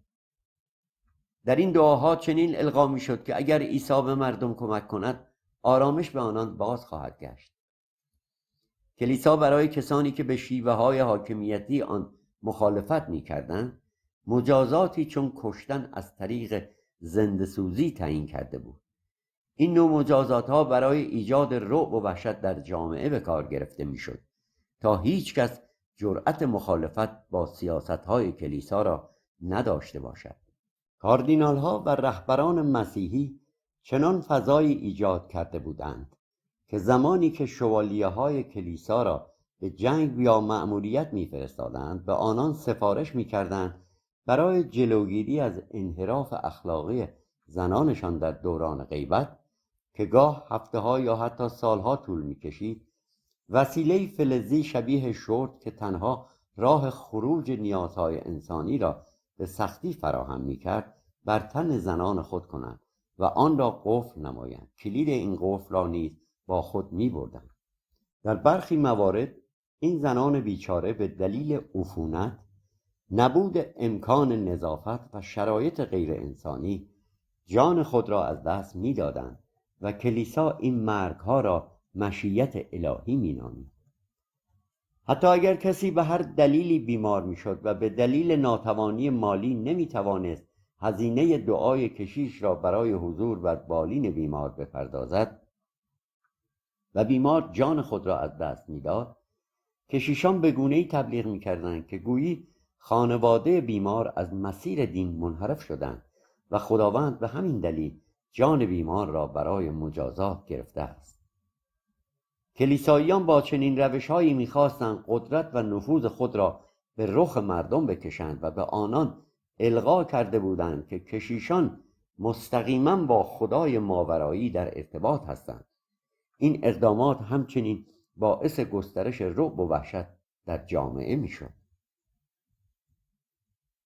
در مجموع باید گفت که کلیسا به مدت حدود 1000 سال باعث شد بازار خرافه، جادو و باورهای غیر عقلانی در اروپا جایگاهی بسیار مهم در میان مردم پیدا کند. اگر کسی حتی دچار تردید میشد و نظری برخلاف دیدگاه‌های کلیسا مطرح میکرد یا مثلا توصیه میکرد برای درمان بیماری باید به پزشک مراجعه کرد، به احتمال زیاد جان خود را از طریق زنده‌سوزی توسط کلیسا از دست میداد. همچنین کلیسا از هر روش و شگردی برای سرکیسه کردن مردم استفاده میکرد. برای مثال زمانی که پاپ و کاردینال‌ها برای عیاشی‌ها و زندگی اشرافی خود به پول بیشتری نیاز داشتند و مردم دیگر چیزی برای پرداخت به کلیسا نداشتند، کلیساییان از طریق ترفند فروش زمین‌های بهشت به مردم درمانده اروپا استفاده می‌کردند. با این حیله هر آنچه مردم طی سالها برای روز مبادا اندوخته بودند از چنگشان خارج می‌کردند. کلیسا این کار را آمرزشنامه فروشی می‌نامید. کشیشان به مردم القا می‌کردند که حتی می‌توانند برای درگذشتگان چند نسل قبل نیز آمرزشنامه بخرند تا آنان را از جهنم برانند. با پرداخت مبلغی اندک میشد روح مردگان را وارد بهشتی ابدی کرد. کشیشان موظف بودند برای جمع‌آوری پول از تهیدستان اروپا در کلیساهای خود با استفاده از سخنرانی‌های آتشین جهل و خرافه را اشاعه دهند. این کار دقیقاً شبیه تبلیغات فروشندگان برای فروش کالای خود بود. آنان چنان با احساسات مردم بازی می‌کردند که هر شنونده‌ای تحریک می‌شد دارایی اندک زندگی خود را به کلیسا ببخشد و برای گرفتن یک برگ کاغذ مهر شده کلیسا ساعتها در صفهای طولانی بایستد، همانند بازاریان هر کشیشی که آمرزشنامه بیشتری میفروخت درصدی از آن را برای خود برمی‌داشت. همین مسئله رقابتی گسترده میان کشیشان برای فروش بیشتر آمرزشنامه به وجود آورده بود و جهل، دروغ و فریب را در میان آنان شدت می‌بخشید. پس از فروپاشی امپراتوری روم و آغاز دوران قرون وسطی، تولید علم در اروپا به شدت کاهش یافت، البته پیش از آن که کلیسا تمام قدرت را در اروپا در دست بگیرد. اروپاییان در فلسفه، علم و رشته‌های گوناگون حرف‌هایی برای گفتن داشتند، اما با تسلط کامل کلیسا تقریباً هیچ حرکت علمی و فلسفی قابل توجهی در اروپا شکل نگرفت، زیرا کلیساییان با شدت و با هر گونه تهمت و برچسب مانع فعالیت هر فردی می‌شدند که به دنبال علم می‌رفت. آنان عملاً راه ترویج دانش در میان مردم را بستند و در نهایت موفق شدند بازار خرافه را بیش از پیش در جامعه رواج دهند. حتی هزینه تمام جنگ‌هایی که کلیساییان به نام ترویج دین به راه می‌انداختند از جیب مردم تأمین می‌شد. اگر کسی از پرداخت هزینه جنگ کلیسا سر باز می‌زد، با نسبت دادن اتهاماتی همچون جادوگری، خروج از دین یا توهین به کشیش او را کافر می‌نامیدند. سپس نه تنها تمام داراییش را مصادره می‌کردند، بلکه او را به قتل می‌رساندند، چرا که از دیدگاه دینی آنان مجازات کفر مرگ بود. در قرون وسطی اروپا کلیسا تا آنجا در زندگی خصوصی مردم نفوذ کرده بود که حتی شغل افراد جامعه را نیز تعیین می‌کرد. هر فرد میبایست تا پایان عمر در همان شغلی که برایش تعیین شده بود باقی بماند و پس از او نیز فرزند ارشدش موظف بود همان شغل را ادامه دهد. به این ترتیب تغییر شغل یا انتخاب آزادانه مسیر زندگی برای مردم تقریباً غیر ممکن بود. کتاب شرق و رنسانس، نگارش علیرضا غلامی، نشر آوای بوف، فایل 5، گویش عیسی. avayaboof.com.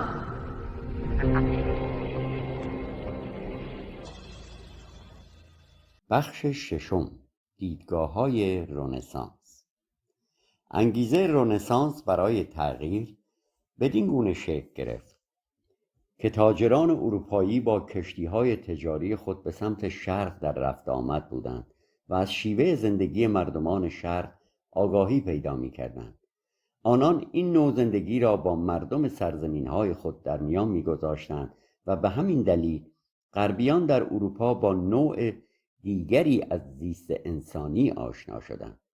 با استقبال از زندگی مردم شرق، یعنی وجود اصالت و جایگاه انسان در جامعه، مردم غرب در حدود سال 1350 میلادی جرقه رنسانس را زدند، جریانی که هدف اصلی آن انسانگرایی بود. در کلیات باید گفت کلیسا نمیتوانست روند تکامل اجتماعی را آنگونه که خود میخواست به طور کامل متوقف کند، هرچند شواهد فراوانی وجود دارد که نشان میدهد کلیسا تلاش میکرد مردم را در ناآگاهی و خرافه نگاه دارد.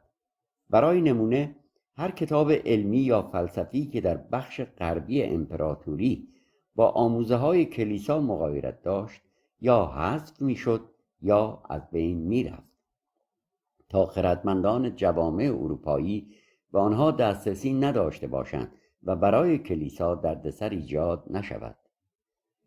با این همه در آن 1000 سال دوران قرون وسطی، هرچند کشمکش‌های میان پاپ و پادشاهان مناطق مختلف اروپا بر سر قدرت برتر وجود داشت، در نهایت این پاپ بود که میتوانست پادشاه یا حاکمی را در سراسر اروپا عدل یا منصوب کند.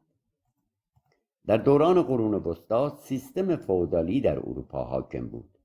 یعنی تمام زمین‌های قابل کشت این قاره جزئی از دارایی خدا محسوب می‌شد. به همین دلیل همه زمین‌های کشاورزی باید به نوعی تحت اختیار کلیسا به عنوان پایگاه خدا و عیسی قرار می‌گرفت. مردم عادی تنها اجازه داشتند بر روی این زمین‌ها کار کنند و سود حاصل را در نهایت در اختیار پاپ، نماینده خدا و پیامبرش بگذارند تا صرف امور دینی شود. حالان که کلیسا در آن زمان دچار فساد گسترده بود و این پولها بیشتر خرج عیش و نوش پاپ و کاردینال‌ها میشد. مردم عادی جوامع اروپایی که رعیت به شمار می‌رفتند موظف بودند از پاپ نیز محافظت کنند و سربازان جنگجو در اختیار او بگذارند. از همین سربازان که بعدها به شوالیه‌های معبد معروف شدند برای ایجاد رعب و وحشت در جامعه استفاده می‌شد. یا این نگونبختان به دستور پاپ به جنگ‌های فرسایشی کلیسا فرستاده می‌شدند یا جنگ‌هایی که سالها به طول انجامید، مانند جنگ‌های چند صد ساله صلیبی. لازم است یادآوری شود که ورود مسیحیت به عنوان دین رسمی امپراتوری روم بدین صورت رخ داد که در سال 1312 میلادی کنستانتین امپراتور روم دین مسیحیت را پذیرفت و آن را دین رسمی امپراتوری اعلام کرد، با این هدف که به کمک آن نابسامانی‌های منطقه را سامان دهد. اما رهبران این دین از این فرصت بهره بردند و با نیرنگ و گاه با زور و تهمت دارایی‌های مردم را از چنگشان درآوردند. آنان با سرمایه‌های به دست آمده زندگی کاملا اشرافی برای خود ساختند و مردم اروپا را وارد دوران سیاه قرون وسطی کردند. همانگونه که پیشتر اشاره شد، به دلیل رواج بیبندوباری و ناامنی در سال 476 میلادی امپراتوری روم غربی به طور کامل فرو پاشید. بسیاری از مورخان آغاز قرون وسطی در بخش غربی امپراتوری را از همین سال می‌دانند. در بخش غربی امپراتوری در سال 380 میلادی تئودوسیوس یکم امپراتور روم دین مسیحیت را به عنوان دین رسمی امپراتوری پذیرفت. دیری نپایید که این دین چتر خود را بر سراسر اروپا گستراند و به عنوان تنها دین رسمی این قاره شناخته شد. در عمل در همه امور اروپا این کلیسا بود که پس از سالها تثبیت جایگاه خود قدرت مطلق را در دست گرفت. پیش از آن، یعنی قبل از آن که امپراتوران شرق و غرب روم مسیحیت را دین رسمی اعلام کنند، پیروان این دین به صورت مخفی و پراکنده زندگی می‌کردند. حتی در ایران به آنان ترسایان می‌گفتند. با به دست آوردن این موقعیت، مسیحیت به تنها دین رسمی امپراتوری روم تبدیل شد و رهبران کلیسا یکتازی خود را در میان مردم اروپا آغاز کردند. آنان با قدرتی که به دست آورده بودند، تمام اندیشه‌های دیگر چه در قالب دین، چه فلسفه یا ایدئولوژی‌های دگراندیش را کنار می‌زدند یا نابود می‌کردند. هر فرمانی که پاپ صادر می‌کرد باید اجرا می‌شد و هر کس آیین یا دینی دیگر داشت مجبور بود دین خود را رها کرده و دین کلیسا را بپذیرد. در غیر این صورت باید خانه و کاشانه خود را ترک می‌کرد و باقی عمرش را خارج از محدوده سرزمین‌های تازه مسیحی شده می‌گذراند. با گسترش مسیحیت و تسلط کامل آن بر اروپا، تنها منبع قانونگذاری و مبنای روابط میان مردم کلیسا شد. به همین دلیل این دین به تدریج چنان قدرتی به دست آورد که هیچ کس از درون جامعه توان مقابله یا حتی برخورد با آن را نداشت. حتی انتقاد ساده از رفتار کلیساییان یا شوالیه‌های معبد در آن دوران غیر قابل تصور بود و هیچ فردی جرأت اعتراض به احکام و قوانین کلیسا و کاردینال‌ها را نداشت. با قدرت گرفتن هرچه بیشتر کلیسا، مردم اروپا با مشکلات فراوانی مواجه شدند. به دلیل دخالت کلیسا در همه امور و جلوگیری از هر گونه رشد علمی و فلسفی، شهرنشینی به شدت کاهش یافت. تولیدات صنعتی و علمی افت کرد و جمعیت شهرها رو به کاهش گذاشت. مردم برای تأمین حداقل هزینه‌های زندگی ناچار بودند به کشاورزی روی آورند، آن هم در شرایط سخت آب و هوایی اروپا که در بسیاری از مناطق به دلیل سرمای شدید فصل کاشت بسیار کوتاه بود. کلیسا زمین‌هایی را که در اختیار داشت میان افراد خاصی که با آن در ارتباط بودند تقسیم می‌کرد و این افراد نیز از رعیت‌های بیچاره برای کشت زمین‌ها استفاده می‌کردند. یکی از شروط واگذاری این زمین‌ها آن بود که صاحبان آنها موظف بودند از میان رعیت خود سربازانی در اختیار کلیسا بگذارند تا از جان پاپ محافظت کنند یا در صورت لزوم به جنگ فرستاده شوند. در همین دوران به دلیل فقر، ضعف جسمانی و سوء تغذیه انواع بیماری‌ها به جان مردم افتاد. بیماری‌های همچون طاعون بخش عظیمی از جمعیت اروپا را از بین برد، به طوری که تخمین زده می‌شود بین 30 تا 60% جمعیت آن زمان جان خود را از دست دادند. تعداد اجساد آنقدر زیاد بود که مردم توان دفن آنها را نداشتند و به دستور کلیسا اجساد در رودخانه‌ها که منبع آب آشامیدنی مردم بود انداخته می‌شد. مردم نیز همان آب آلوده را می‌نوشیدند و به همین دلیل بیماری‌های بیشتری شیوع پیدا می‌کرد و چرخه مرگ و فاجعه ادامه می‌یافت. از سوی دیگر کلیسا تمام کتاب‌های علمی، پزشکی و حتی آثار هنری را نابود کرده یا از دسترس خارج کرده بود و اجازه نمی‌داد علوم در مدارس تدریس شود. مدارسی هم که زیر نظر خود کلیسا فعالیت می‌کردند صرفاً به آموزش احکام مسیحیت می‌پرداختند و خبری از دیگر شاخه‌های علم و دانش در آنها نبود. اگر کسی با وجود این همه بیماری راه نجات را در علم پزشکی میدید و به طور مخفیانه تلاش میکرد تجربه دانشی را میان مردم منتشر کند، کلیسا او را متهم میکرد که راه شیطان را میپیماید و سزاوار مجازات است. در سراسر اروپای غربی تقریباً هیچ کتاب علمی در دسترس نبود و اگر کتابی هم وجود داشت کلیسا آن را جمع آوری کرده و در انبارهای کلیسای مرکزی روم پنهان می‌کرد تا به دست مردم نرسد. این توضیحات برای مقایسه وضعیت غرب و شرق در اینجا آورده شده تا مخاطبان کتاب بتوانند با نگاهی دقیق‌تر خود به بررسی و مقایسه این دو بپردازند. برخی بر آن باورند که آغاز رنسانس اروپا باید از قرن 14 میلادی باشد و اگر بخواهیم دقیق‌تر سخن بگوییم سال 1375 میلادی را نقطه شروع آن در نظر می‌گیرند. گفته می‌شود این روند نزدیک به 300 سال به طول انجامید تا مردم اروپا توانستند نظام دیکتاتوری دینی را کنار بزنند و به سوی جهانی با اندیشه‌های نو که راهگشای تکامل بشری باشد گام بردارند. واژه رنسانس که از زبانهای لاتین به جهان معرفی شده و در زبان فرانسوی به معنای زایش دوباره است، شاید توصیف دقیقی برای آن دوران نباشد، زیرا این حرکت حدود 3 قرن ادامه داشت.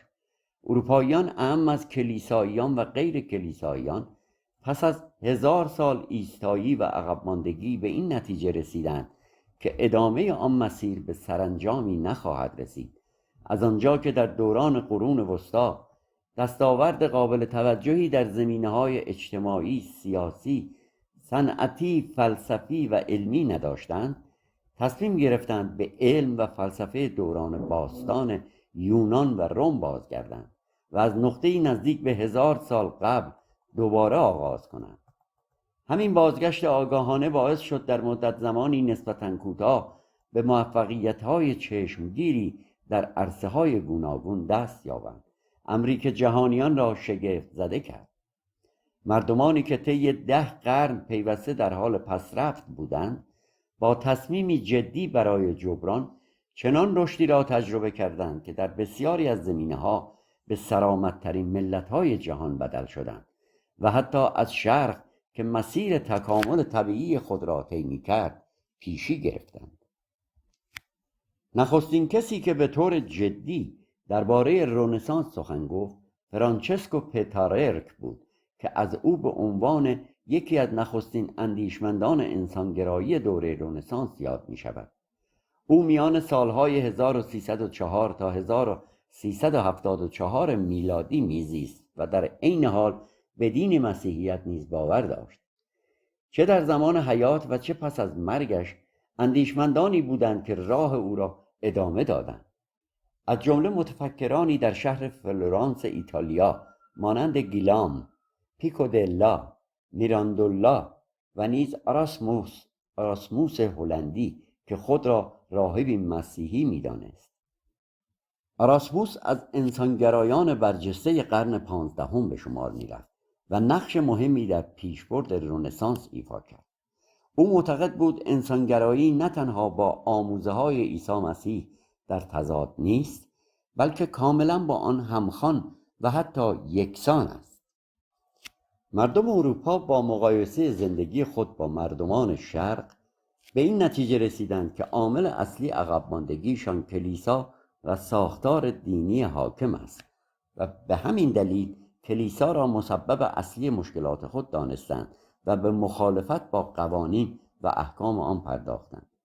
با گسترش مقاومت‌های مردمی، دین مسیحیت در اروپا به تدریج رنگ باخت و کلیساییان دریافتند که اگر این روند ادامه یابد، دیر یا زود دین و کلیسا جایگاه خود را در میان مردم به کلی از دست خواهد داد. از این رو رهبران کلیسا برای حفظ دین و منافع خود به دنبال چاره افتادند و از هر نیرنگ و ابزاری برای بقای آن استفاده کردند. با این حال مقاومت آنان در برابر خواست مردم ثمری نداشت و ناچار شدند به ترفندی دیگر روی آورند. در نهایت کلیساییان مجبور شدند خواسته های مردم را بپذیرند، پذیرشی که نه از سر باور بلکه از روی اجبار بود، زیرا اگر در برابر مطالبات عمومی پافشاری می‌کردند، امروز در اروپا چیزی به نام دین مسیحیت و کلیسا وجود نداشت و دوران حاکمیت کلیسا تنها به عنوان فصلی سیاه و نکبتبار در تاریخ اروپا یاد می‌شد. می‌توان گفت با گذار اروپا از حاکمیت دینی به مردم سالاری و سپس آغاز عصر روشنگری، این قاره وارد مرحله تازه‌ای از پیشرفت شد. اروپاییان در عرصه‌های گوناگون علمی، فلسفی، صنعتی و هنری چهره‌های برجسته‌ای به جهان معرفی کردند و با وجود جنگ‌های فراوان این مسیر توسعه متوقف نشد. امروزه نیز اروپا از نظر تولید علم و دانش در شمار سرآمدترین مناطق جهان قرار دارد.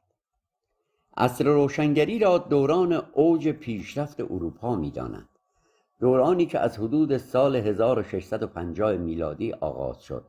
برخی معتقدند این روند هنوز هم در اروپا ادامه دارد، اما گروهی دیگر بر این باورند که عصر روشنگری تنها یک دوره زمانی مشخص حدود 130 ساله، یعنی بین سالهای 1650 تا 1780 میلادی بوده است. اروپا بر اساس شرایطی که کلیسا و حاکمیت پاپ‌ها طی قرون وسطی برای آن رقم زده بودند، با انبوهی از مشکلات انباشته روبرو بود. مردم این قاره در بسیاری از حوزه‌های مربوط به مسائل انسانی، از روابط اجتماعی گرفته تا علم و فلسفه، نسبت به دیگر جوامع عقب مانده بودند. از این رو ناچار بودند در زمانی کوتاه به دستاوردهای جدی برسند و جایگاهی قابل قبول در این زمینه پیدا کنند، امری که در عمل نیز محقق شد. اروپاییان تمام توان، انرژی و هزینه خود را صرف یافتن راه حل‌هایی برای بهبود زندگی مردمانشان در همه حوزه‌های ضروری می‌دانستند. به همین دلیل بین سالهای 1650 تا 1780 میلادی با تلاشی خستگی ناپذیر نه تنها عقب ماندگی خود را جبران کردند، بلکه خیلی زود از شرق نیز پیشی گرفتند. برای نمونه اگر به ایران در شرق بنگریم، تا پیش از دوران قاجار روند کلی پیشرفت قابل قبول بود. ما در دوران شاهان قاجار ترویج سیستماتیک خرافه و جهل در جامعه شدت گرفت و دین از سوی حاکمیت قدرت فزاینده یافت. در همین دوران در ایران تقریبا هیچ تحول مهم علمی و فلسفی رخ نداد و فقر فرهنگی و اقتصادی همراه با بیسوادی به گونه‌ای گسترش یافت که میزان بیسوادی به بیش از 90% رسید. عنوان: عصر روشنگری. در عصر روشنگری با مقایسه وضعیت شرق و غرب، یعنی در قرنهای 18 و 19 میلادی، جوامع شرقی دریافتند که گویی 700 تا 800 سال از اروپا عقب افتادند. علت اصلی این شکاف آن بود که غربیان دین را به حوزه خصوصی افراد محدود کردند و دخالت آن را در امور کشورداری کنار گذاشتند و اداره امور سیاسی جامعه را به اندیشمندان و خردمندان سپردند. به واسطه همین تغییر بنیادین و تلاش مستمر، اروپاییان توانستند عقب ماندگی خود را جبران کنند و از کشورهایی در شرق که زمانی جلوتر از اروپا بودند پیشی بگیرند. در دوره رنسانس این تغییر نگاه به صورت جدی و فراگیر در سراسر قاره اروپا شکل گرفت و نتیجه آن نه تنها پیشی گرفتن از شرق، بلکه تبدیل شدن اروپا به یکی از پیشرفته ترین جوامع جهان از نظر آزادی و دموکراسی بود. در بسیاری از حوزه‌های دیگر نیز اروپاییان به سرآمدی رسیدند. در هنر چهره‌هایی چون میکلانژ و لئوناردو داوینچی، در تئاتر ویلیام شکسپیر، کریستوفر مارلو و نمایشنویسان برجسته‌ای از انگلستان و اسپانیا در دوران رنسانس ظهور کردند. در فلسفه اندیشمندانی مانند رن دکارت فرانسوی، فرانسیس بیکن انگلیسی و نیکولو ماکیاولی ایتالیایی نقش آفرین بودند. در معماری افرادی چون آلبرتی، فیلیپو برونلسکی و کارلو مادرنو که بیشترشان از ایتالیا بودند آثار ماندگاری خلق کردند. در علم کوپرنیک و گالیله و در ادبیات نویسندگانی چون سروانتس و شاعرانی مانند گوته ظهور کردند. این شخصیت‌ها نه تنها در اروپا بلکه فراتر از مرزهای جغرافیایی آن شناخته شدند و به چهره‌های جهانی بدل گشتند. اگر بخواهیم تأثیر رنسانس و در ادامه آن عصر روشنگری را در یک جمله خلاصه کنیم، میتوان گفت این دو دوره پایه‌های اقتصادی، هنری، علمی و فلسفی تمدن‌های کنونی غرب را بنا نهادند. با این حال فقر شدیدی که از قرون وسطی به جا مانده بود، اروپاییان را واداشت پس از عصر روشنگری به تأسیس شرکت‌های تولیدی روی آورند. شرکت‌هایی که برای تأمین مواد اولیه به منابع گسترده نیاز داشتند. به همین دلیل اروپاییان به فکر تضمین منافع مالی افتادند و سیاست خود را نسبت به دیگر کشورهای جهان تغییر دادند. هر کشور اروپایی با نگاه طمع آلود به سرزمین‌های شرقی و آفریقایی که می توانستند منابع و امکانات لازم برای تولیدات داخلی را فراهم کنند، وارد رقابت شد و روند استعمار آغاز گردید. کشورهای اروپایی برای دستیابی به مستعمرات بیشتر به رقابت شدید با یکدیگر پرداختند و همین رقابت‌ها به جنگ‌های خونین میان آنها انجامید، از جمله میان فرانسه و انگلستان، اسپانیا و پرتغال و نیز روسیه با دیگر قدرت‌ها. این جنگ‌ها تلفات انسانی فراوانی به دنبال داشت. سرانجام برای مهار این رقابت‌ها در سال 1884 میلادی کنفرانسی در برلین با حضور نمایندگان کشورهای اروپایی برگزار شد. در این کنفرانس نقشه آفریقا پیش روی رهبران اروپا گشوده شد و سرزمین‌های این قاره میان قدرت‌های اروپایی تقسیم گردید. کنفرانس برلین به ابتکار پرتغال و با نقش‌آفرینی بیسمارک صدراعظم آلمان برگزار شد. ایران به دلیل موقعیت جغرافیایی و منابعی که در اختیار داشت همواره مورد توجه چند کشور اروپایی از جمله فرانسه، انگلیس و از سوی دیگر روسیه بود. شاید برای خواننده این موضوع کمی دشوار به نظر برسد، اما با وجود آنکه اروپاییان خود به این نتیجه رسیده بودند که تسلط مذهب مسیحیت موجب عقب ماندگی آنها شده است، برای به سلطه درآوردن دیگر کشورها کار خود را با تبلیغ دین مسیحیت در میان مردم آن سرزمین‌ها آغاز می‌کردند. اگر در این مسیر موفق می‌شدند، راه برای غارت منافع آن کشورها بسیار هموارتر می‌شد، زیرا تمامی قوانین و فشارهایی که اعمال می‌کردند به عنوان خواست دین و اراده خدا به مردم القا می‌شد و به راحتی هر گونه بهره برداری دلخواه از منابع آن سرزمین‌ها را انجام می‌دادند. به همین دلیل است که امروزه بسیاری از کشورهای آفریقایی و حتی آمریکای لاتین پیرو دین مسیحیت است. در همان دوران اروپاییان پس از عصر روشنگری و در پیش گرفتن سیاست‌های استعماری نگاه خود را به ایران معطوف کردند. در گام نخست کوشیدند با اشاعه مسیحیت در میان مردم ایران اهداف خود را پیش ببرند، اما پس از مدتی دریافتند که ایرانیان یکی از پایه‌های اصلی تمدن بشری بودند. هرچند اروپاییان احساس می‌کردند ایرانیان نه تنها از نظر اقتصادی بلکه از نظر فرهنگی نیز دچار فقر شده‌اند، زیرا در فرهنگ ایران از دیرباز روحیه مهمان نوازی وجود داشته و آنها این احترام و رفتار مسالمت آمیز را به اشتباه نشانه ضعف دانستند و دچار حس برتری نسبت به مردم ایران شدند. با این همه هنگامی که اروپاییان با سرسختی ایرانیان در برابر تن ندادن به استعمار روبرو شدند، با مردمی وارد جنگ شدند که خود می‌دانستند امکانات چندانی برای دفاع نظامی ندارند. روسیه از شمال و انگلیس از جنوب فشارهای خود را بر ایران افزایش دادند تا بتوانند بدون مانع به منابع این کشور دسترسی پیدا کنند. حتی این دو قدرت ایران را میان خود تقسیم کرده بودند، اما برخلاف انتظارشان مردم ایران در برابر آنها مقاومت کردند تا کشورشان به مستعمره تبدیل نشود. ایرانیان با وجود نداشتن ارتش منظم و مدرن و همچنین نبود اقتصاد قوی تن به جنگ دادند.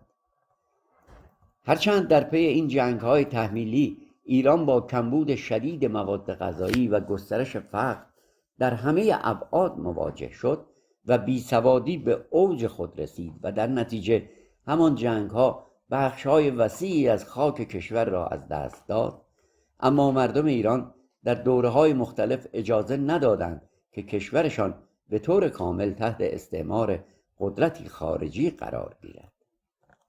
عنوان: انسانگرایی. انسانگرایی را باید یکی از عوامل مهم دوره رنسانس و نتیجه چرخش اروپا به سوی اومانیسم یا همان انسانگرایی دانست.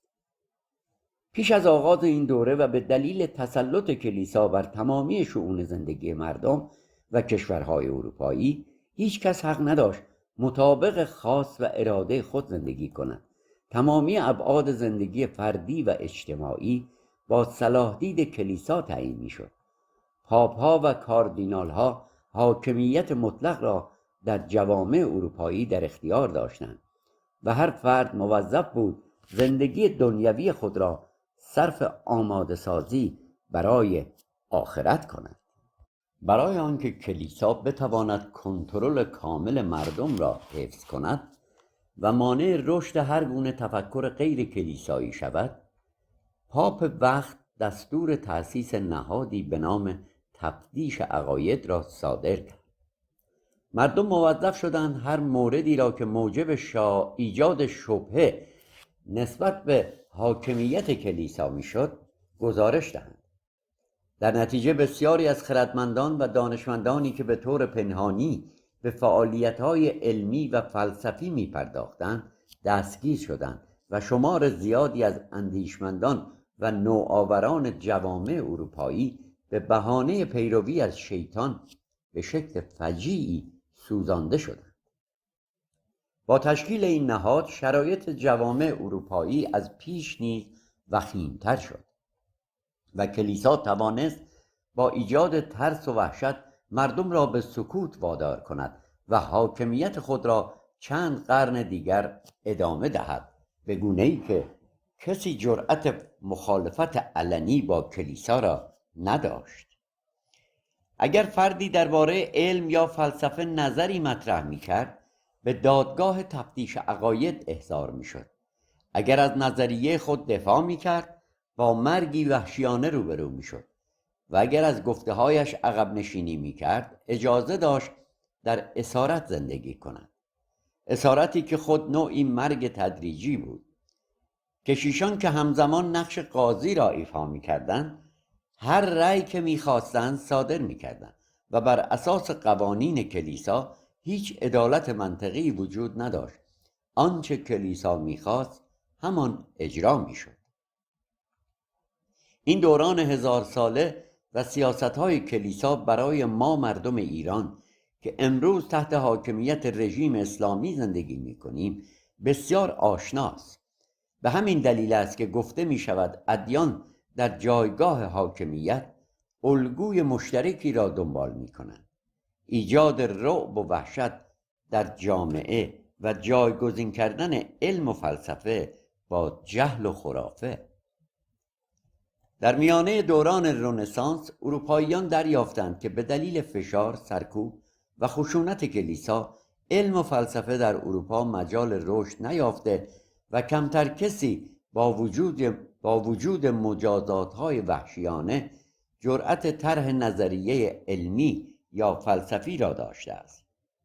از این رو برای آغاز دوباره ناچار شدند به عقب بازگردند، حتی بازگشتی 1000 ساله یا بیشتر، و به سراغ فیلسوفان و دانشمندان دوران باستان یونان و روم بروند و مسیر پیشرفت را از همان نقطه ادامه دهند که اندیشمندان آن دوران به آن رسیده بودند. از آنجا که کلیسا تمامی کتاب‌های غیر مذهبی را از دسترس مردم خارج کرده بود و اروپاییان به منابع اولیه دوران باستان خود نیاز داشتند، پس از آغاز رنسانس و به دنبال پیروزی ترکان عثمانی بر بخش شرقی امپراتوری روم، بسیاری از اندیشمندان آن منطقه به سوی غرب گریختند. آنان کتاب‌های علمی و فلسفی باقی مانده از دوران باستان را با خود به غرب آوردند. در زمان وقوع این رویداد تاریخی حدود 100 سال از آغاز رنسانس نگذشته بود و این آثار نقش مهمی در پیشرفت فکری اندیشمندان آن دوره ایفا کرد. در واقع رومیان شرقی که خود تحت تأثیر فرهنگ و تمدن شرق بودند، نوعی دیگر از نگاه به زندگی انسانی را به رومیان غرب منتقل کردند. هرچند سلطه کلیسا موجب عقب ماندگی 1000 ساله علم و فلسفه در اروپا شده بود، اما عصر روشنگری در این قاره همچون فنری فشرده عمل کرد که ناگهان رها می شود. خیزشی نیرومند، گسترده و موفق در رشد علم و فلسفه پدید آمد که نه تنها برای اروپا بلکه برای تمام جهان سودمند بود. بخش هفتم: ایران. در دورانی که اروپا حدود 70 سال از عصر روشنگری را پشت سر گذاشته بود، ایرانیان هنوز درگیر فرهنگ دینی عربی بودند. مردم ایران در آن زمان به دنبال تفسیر گفتارها و رفتارهای اعراب 1000 سال پیش می‌گشتند. گروهی که عمدتاً شامل آخوندهای حوزه‌های علمیه یا افرادی بودند که از دین سود می‌بردند، در نوشته‌های خود با افزودن دروغ‌ها و خیال پردازی‌های شخصی تلاش میکردند به اسلام عربی رنگ و بوی علمی و متمدنانه بدهند تا آن را در میان مردم بگسترانند. آنان تبلیغ میکردند که اسلام دین انسانیت است، رای اسلام مهربان است و این دین ذاتاً در پی علم و دانش است. این افراد از هر روش ممکن میکوشیدند مردم را برای دستیابی به قدرت و ثروت به نفع خود فریب دهند و جایگاه حاکمیت را برای پیشبرد مقاصدشان به دست گیرند. از دینی که از زمان شکل‌گیری و ورودش به ایران و سرزمین‌های دیگر جز با خشونت، کشتار مردمان بیگناه و ناآگاه، غارت و چپاول همراه نبوده، تفسیری ساختند که حتی تا امروز نیز در میان مردم ترویج می شود. تفسیری که نه تنها با بنیانهای وجودی دین اسلام بلکه با هیچ دین دیگری سازگار نیست. برای مثال، اگر اسلام دین رحمت و بخشش است، چرا در گسترش آن از خشونت و رفتارهای غیر عقلانی و غیر انسانی استفاده شده است؟ مگر گفته نمی شود که عقل سلیم می تواند خود نیک و بد را تشخیص دهد؟ پس چرا این دین برای اثبات خود نیازمند خشونت و اعمال غیر انسانی بوده است؟ بی تردید اگر جریان یا نظریه‌ای در هر حوزه‌ای، چه علمی و چه فلسفی و منطقی، برای جوامع انسانی قابل فهم و پذیرفتنی باشد، خود به خود در مدت زمانی کوتاه در میان مردم جا باز می کند و مورد استقبال قرار می گیرد، بدون آنکه نیازی به هزاران تفسیر دروغین یا ایجاد رعب و وحشت برای تحمیل آن بر جامعه باشد. اما برای درک علت پیشرفت سریع اروپا و در جا زدن شرق، به ویژه خاورمیانه، که در مدت زمانی کوتاه شرقیان دریافتند گویی 700 تا 800 سال از اروپا عقب افتاده‌اند، باید به شرایط تاریخی بازگشت.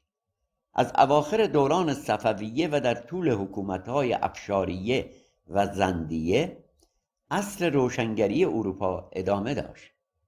تنها 5 سال پس از پایان این عصر، زمانی که اروپا آماده برداشت ثمرات دوران طلایی رنسانس و روشنگری میشد و جهان علم و فلسفه در تلاطمی گسترده به سر می بردند، در ایران دوران نکبتبار شاهان قاجار آغاز شد. شاهان قاجار بیشتر زمان خود را صرف عیش و نوش و خوشگذرانی می کردند و توجهی به مسائل مملکت و مردم نداشتند. برای نمونه بسیاری از آنان برای سفرهای تفریحی خود و خانواده‌هایشان به فرنگ تنها به منظور خوشگذرانی در ازای واگذاری امتیازهایی از سرمایه‌های ملت به دولت‌های خارجی وام می‌گرفتند. سپس با هزینه‌های سنگین از سرمایه مردم ماها در کشورهای اروپایی به خوشگذرانی می‌پرداختند، بی آنکه لحظه‌ای به علم و فلسفه یا به فقر، بیماری و رنج مردم بیندیشند. پس از عصر روشنگری تنها اروپاییان از دستاوردهای آن بهره‌مند نشدند، بلکه تمامی مردم جهان از نتایج آن سود بردند. این دوران تأثیری مثبت بر زندگی بشر گذاشت و نگاه مردم جهان را نسبت به آزادی و دموکراسی تا حد زیادی دگرگون کرد. اما دیری نگذشت که ما ایرانیان گرفتار شاهان خوش‌شیفته قاجار شدیم. شاهانی که از پادشاهی و نشستن بر تخت چیزی جز عیش و نوش و فخر فروختن به رعیت نمی‌دانستند. از جمله کارهایی که این شاهان به آن افتخار می‌کردند، برگزاری هرچه مفصل‌تر مراسم عزاداری ماه محرم در چادرهایی بود که به دستور خود شاه برپا می‌شد. حتی وسائلی چون شمعدان‌ها و آینه‌ها را از کاخ شاه به چادرهای عزاداری منتقل می‌کردند تا برای تزیین و نمایش به مردم فقیر به کار برند. در این مراسم هزینه‌های هنگفتی صرف می‌شد، در حالی که مردم به دلیل فقر و گرسنگی با انواع بیماری‌ها دست و پنجه نرم می‌کردند. درست همانند دوران حکومت دینی آخوندها که در همین ایام محرم به ویژه در روزهای تاسوعا و عاشورا هرچه این مراسم با شدت بیشتر و آمیخته تر به خرافه برگزار می شود، هزینه های سنگینی از بودجه مردم ایران صرف می گردد تا این آیین‌ها هرچه مفصلتر اجرا شود. خود نیز می دانید که دستاندرکاران این رژیم با صرف مخارج بسیار هنگفت کاروانهای پیاده را از ایران به سمت کربلا در عراق سازماندهی می کنند و تمام هزینه‌های این اقدامات از جیب ملت ایران پرداخت می شود. این در حالی است که مردم ایران با مشکلات گسترده اقتصادی دست به گریبانند. این رفتارهایی که امروز این رژیم با مردم ایران انجام می دهد ریشه در همان الگوهایی دارد که در دوران شاهان قاجار پایه‌گذاری شد. کافی است به روایت‌ها و شواهد تاریخی آن دوران نگاه کنیم تا پیوند مستقیم این شیوه ها را ببینیم. در مقابل سایر ملت‌های جهان با الهام از دستاوردهای اروپا در عصر روشنگری به سوی دوران علم، فلسفه و اندیشه انسانی گام برداشتند. مسیری که موجب شد و پیشرفت بسیاری از کشورها در آن رقم خورد در حوزه‌های علمی و فلسفی و اجتماعی بود. اما ایران به واسطه حاکمیت شاهان قاجار با شتابی محسوس مسیر عقبگرد را در پیش گرفت. عنوان: پایان رنسانس غرب. برخی تاریخ‌نگاران معتقدند که دوران رنسانس اروپا به پایان رسیده است، همان گونه که بسیاری از جنبش‌های انسانی در طول تاریخ آغاز و پایانی داشتند. با این حال پژوهشگران تاریخ اجتماعی نیز هستند که باور دارند رنسانس همچنان در بسترهای اجتماعی، علمی، فلسفی، هنری و حتی سیاسی اروپا ادامه دارد. هرچند هدف اصلی رنسانس اروپا اومانیسم یا انسانگرایی بود، اما باید توجه داشت که متاسفانه اروپاییان هنوز نتوانستند این اصل بنیادین انسانی را در فرهنگ بیشتر کشورهای این قاره نهادینه کنند. همچنان مردمان بسیاری در اروپا وجود دارند که رنگ پوست و مو را ملاک برتری انسان می‌دانند و به اصطلاح به نژاد برتر باور دارند.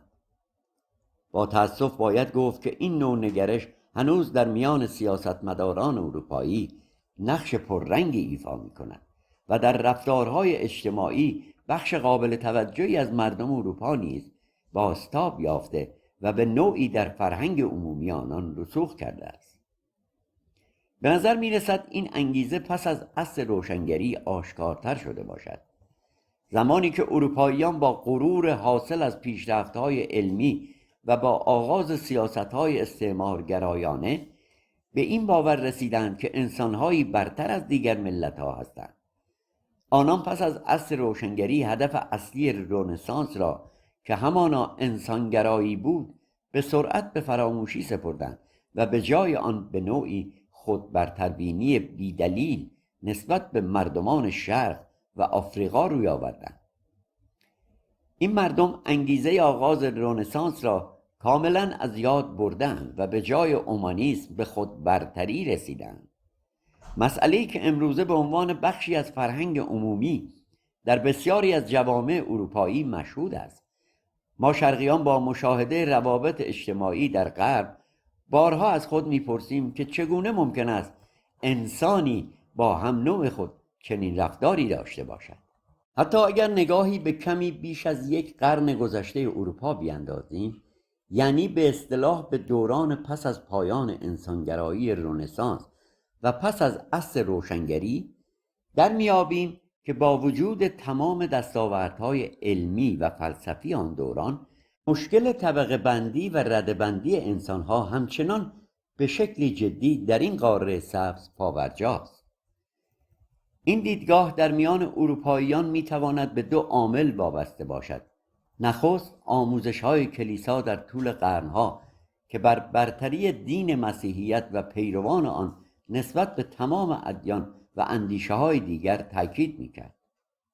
آموزه‌ای که به تدریج به یک باور همگانی در میان مسیحیان بدل شد کلیسا مدعی بود که پیروان عیسی انسانهایی برتر از غیر مسیحیان هستند. این پیش زمینه تاریخی را میتوان آغازگر نوعی تفکر غیر انسانی و عمیقاً دینی در میان پیروان مسیحیت دانست. کشیشان در کلیسا اعلام میکردند که چون پیرو عیسی هستند بیش از دیگر مردمان جهان حق زندگی دارند، چرا که پیامبرشان پسر خدا یا خود خداست و وظیفه مسیحیان دفاع از منافع و حق عیسی است. بدین ترتیب کلیساها نسبت به ادیان غیر مسیحی نفرت پراکنی می‌کردند و نتیجه چنین تبلیغاتی استعمار مردمان دیگر، انتقال سرمایه‌های آنان برای ساخت کلیساهای باشکوه در اروپا و راه اندازی جنگ‌های متعدد با پیروان ادیان دیگر و حتی جنگ‌های جهانی بود، رفتارهایی که آنها انجامش را حق طبیعی خود می‌دانستند. به طور خاص میتوان به جنگ جهانی دوم اشاره کرد، جنگی که با همراهی کشورهای مسیحی اروپا و همدلی بخش بزرگی از مردمان این قاره و با نفرت پراکنی علیه یهودیان به بهانه اینکه نیاکان آنان حدود 2000 سال پیش عیسی را به صلیب کشیده بودند شکل گرفت. سیاست در اروپا با همراهی کلیسا به نسل کشی یهودیان دست زد. عامل دوم را میتوان در خود رنسانس و عصر روشنگری جستجو کرد، دوره‌ای که سراسر اروپا را فرا گرفت و پس از آن اروپاییان در علم و فناوری از دیگر ملت‌ها پیشی گرفتند و در جایگاه پیشتاز جهانی قرار گرفتند. این پیشرفت به خودباوری، غرور و احساس خودبرتری در میان مردمان اروپا نسبت به سایر ملت‌ها انجامید، احساسی که همچنان بر رفتار و اخلاق اجتماعی آنان تأثیر گذاشت. آنان نتوانستند میان پیشرفت علمی و برتری انسانی تمایزی قائل شوند و همین امر آنان را از هدف اصلی رنسانس یعنی انسانگرایی دور کرد. شرقیان با وجود آنکه از بنیانگذاران اصلی تمدن انسانی بودند و آن را به همه بشریت عرضه کردند تا مسیر پیشرفت و تکامل جوامع انسانی به صورت جهانی هموار شود، خود به حاشیه رانده شدند، در حالی که تمدن زیربنای هر جامعه انسانی است و بدون آشنایی با تمدن هیچ مردمی نمیتواند مسیر پیشرفت اجتماعی و حتی تکنولوژیک را به درستی طی کند.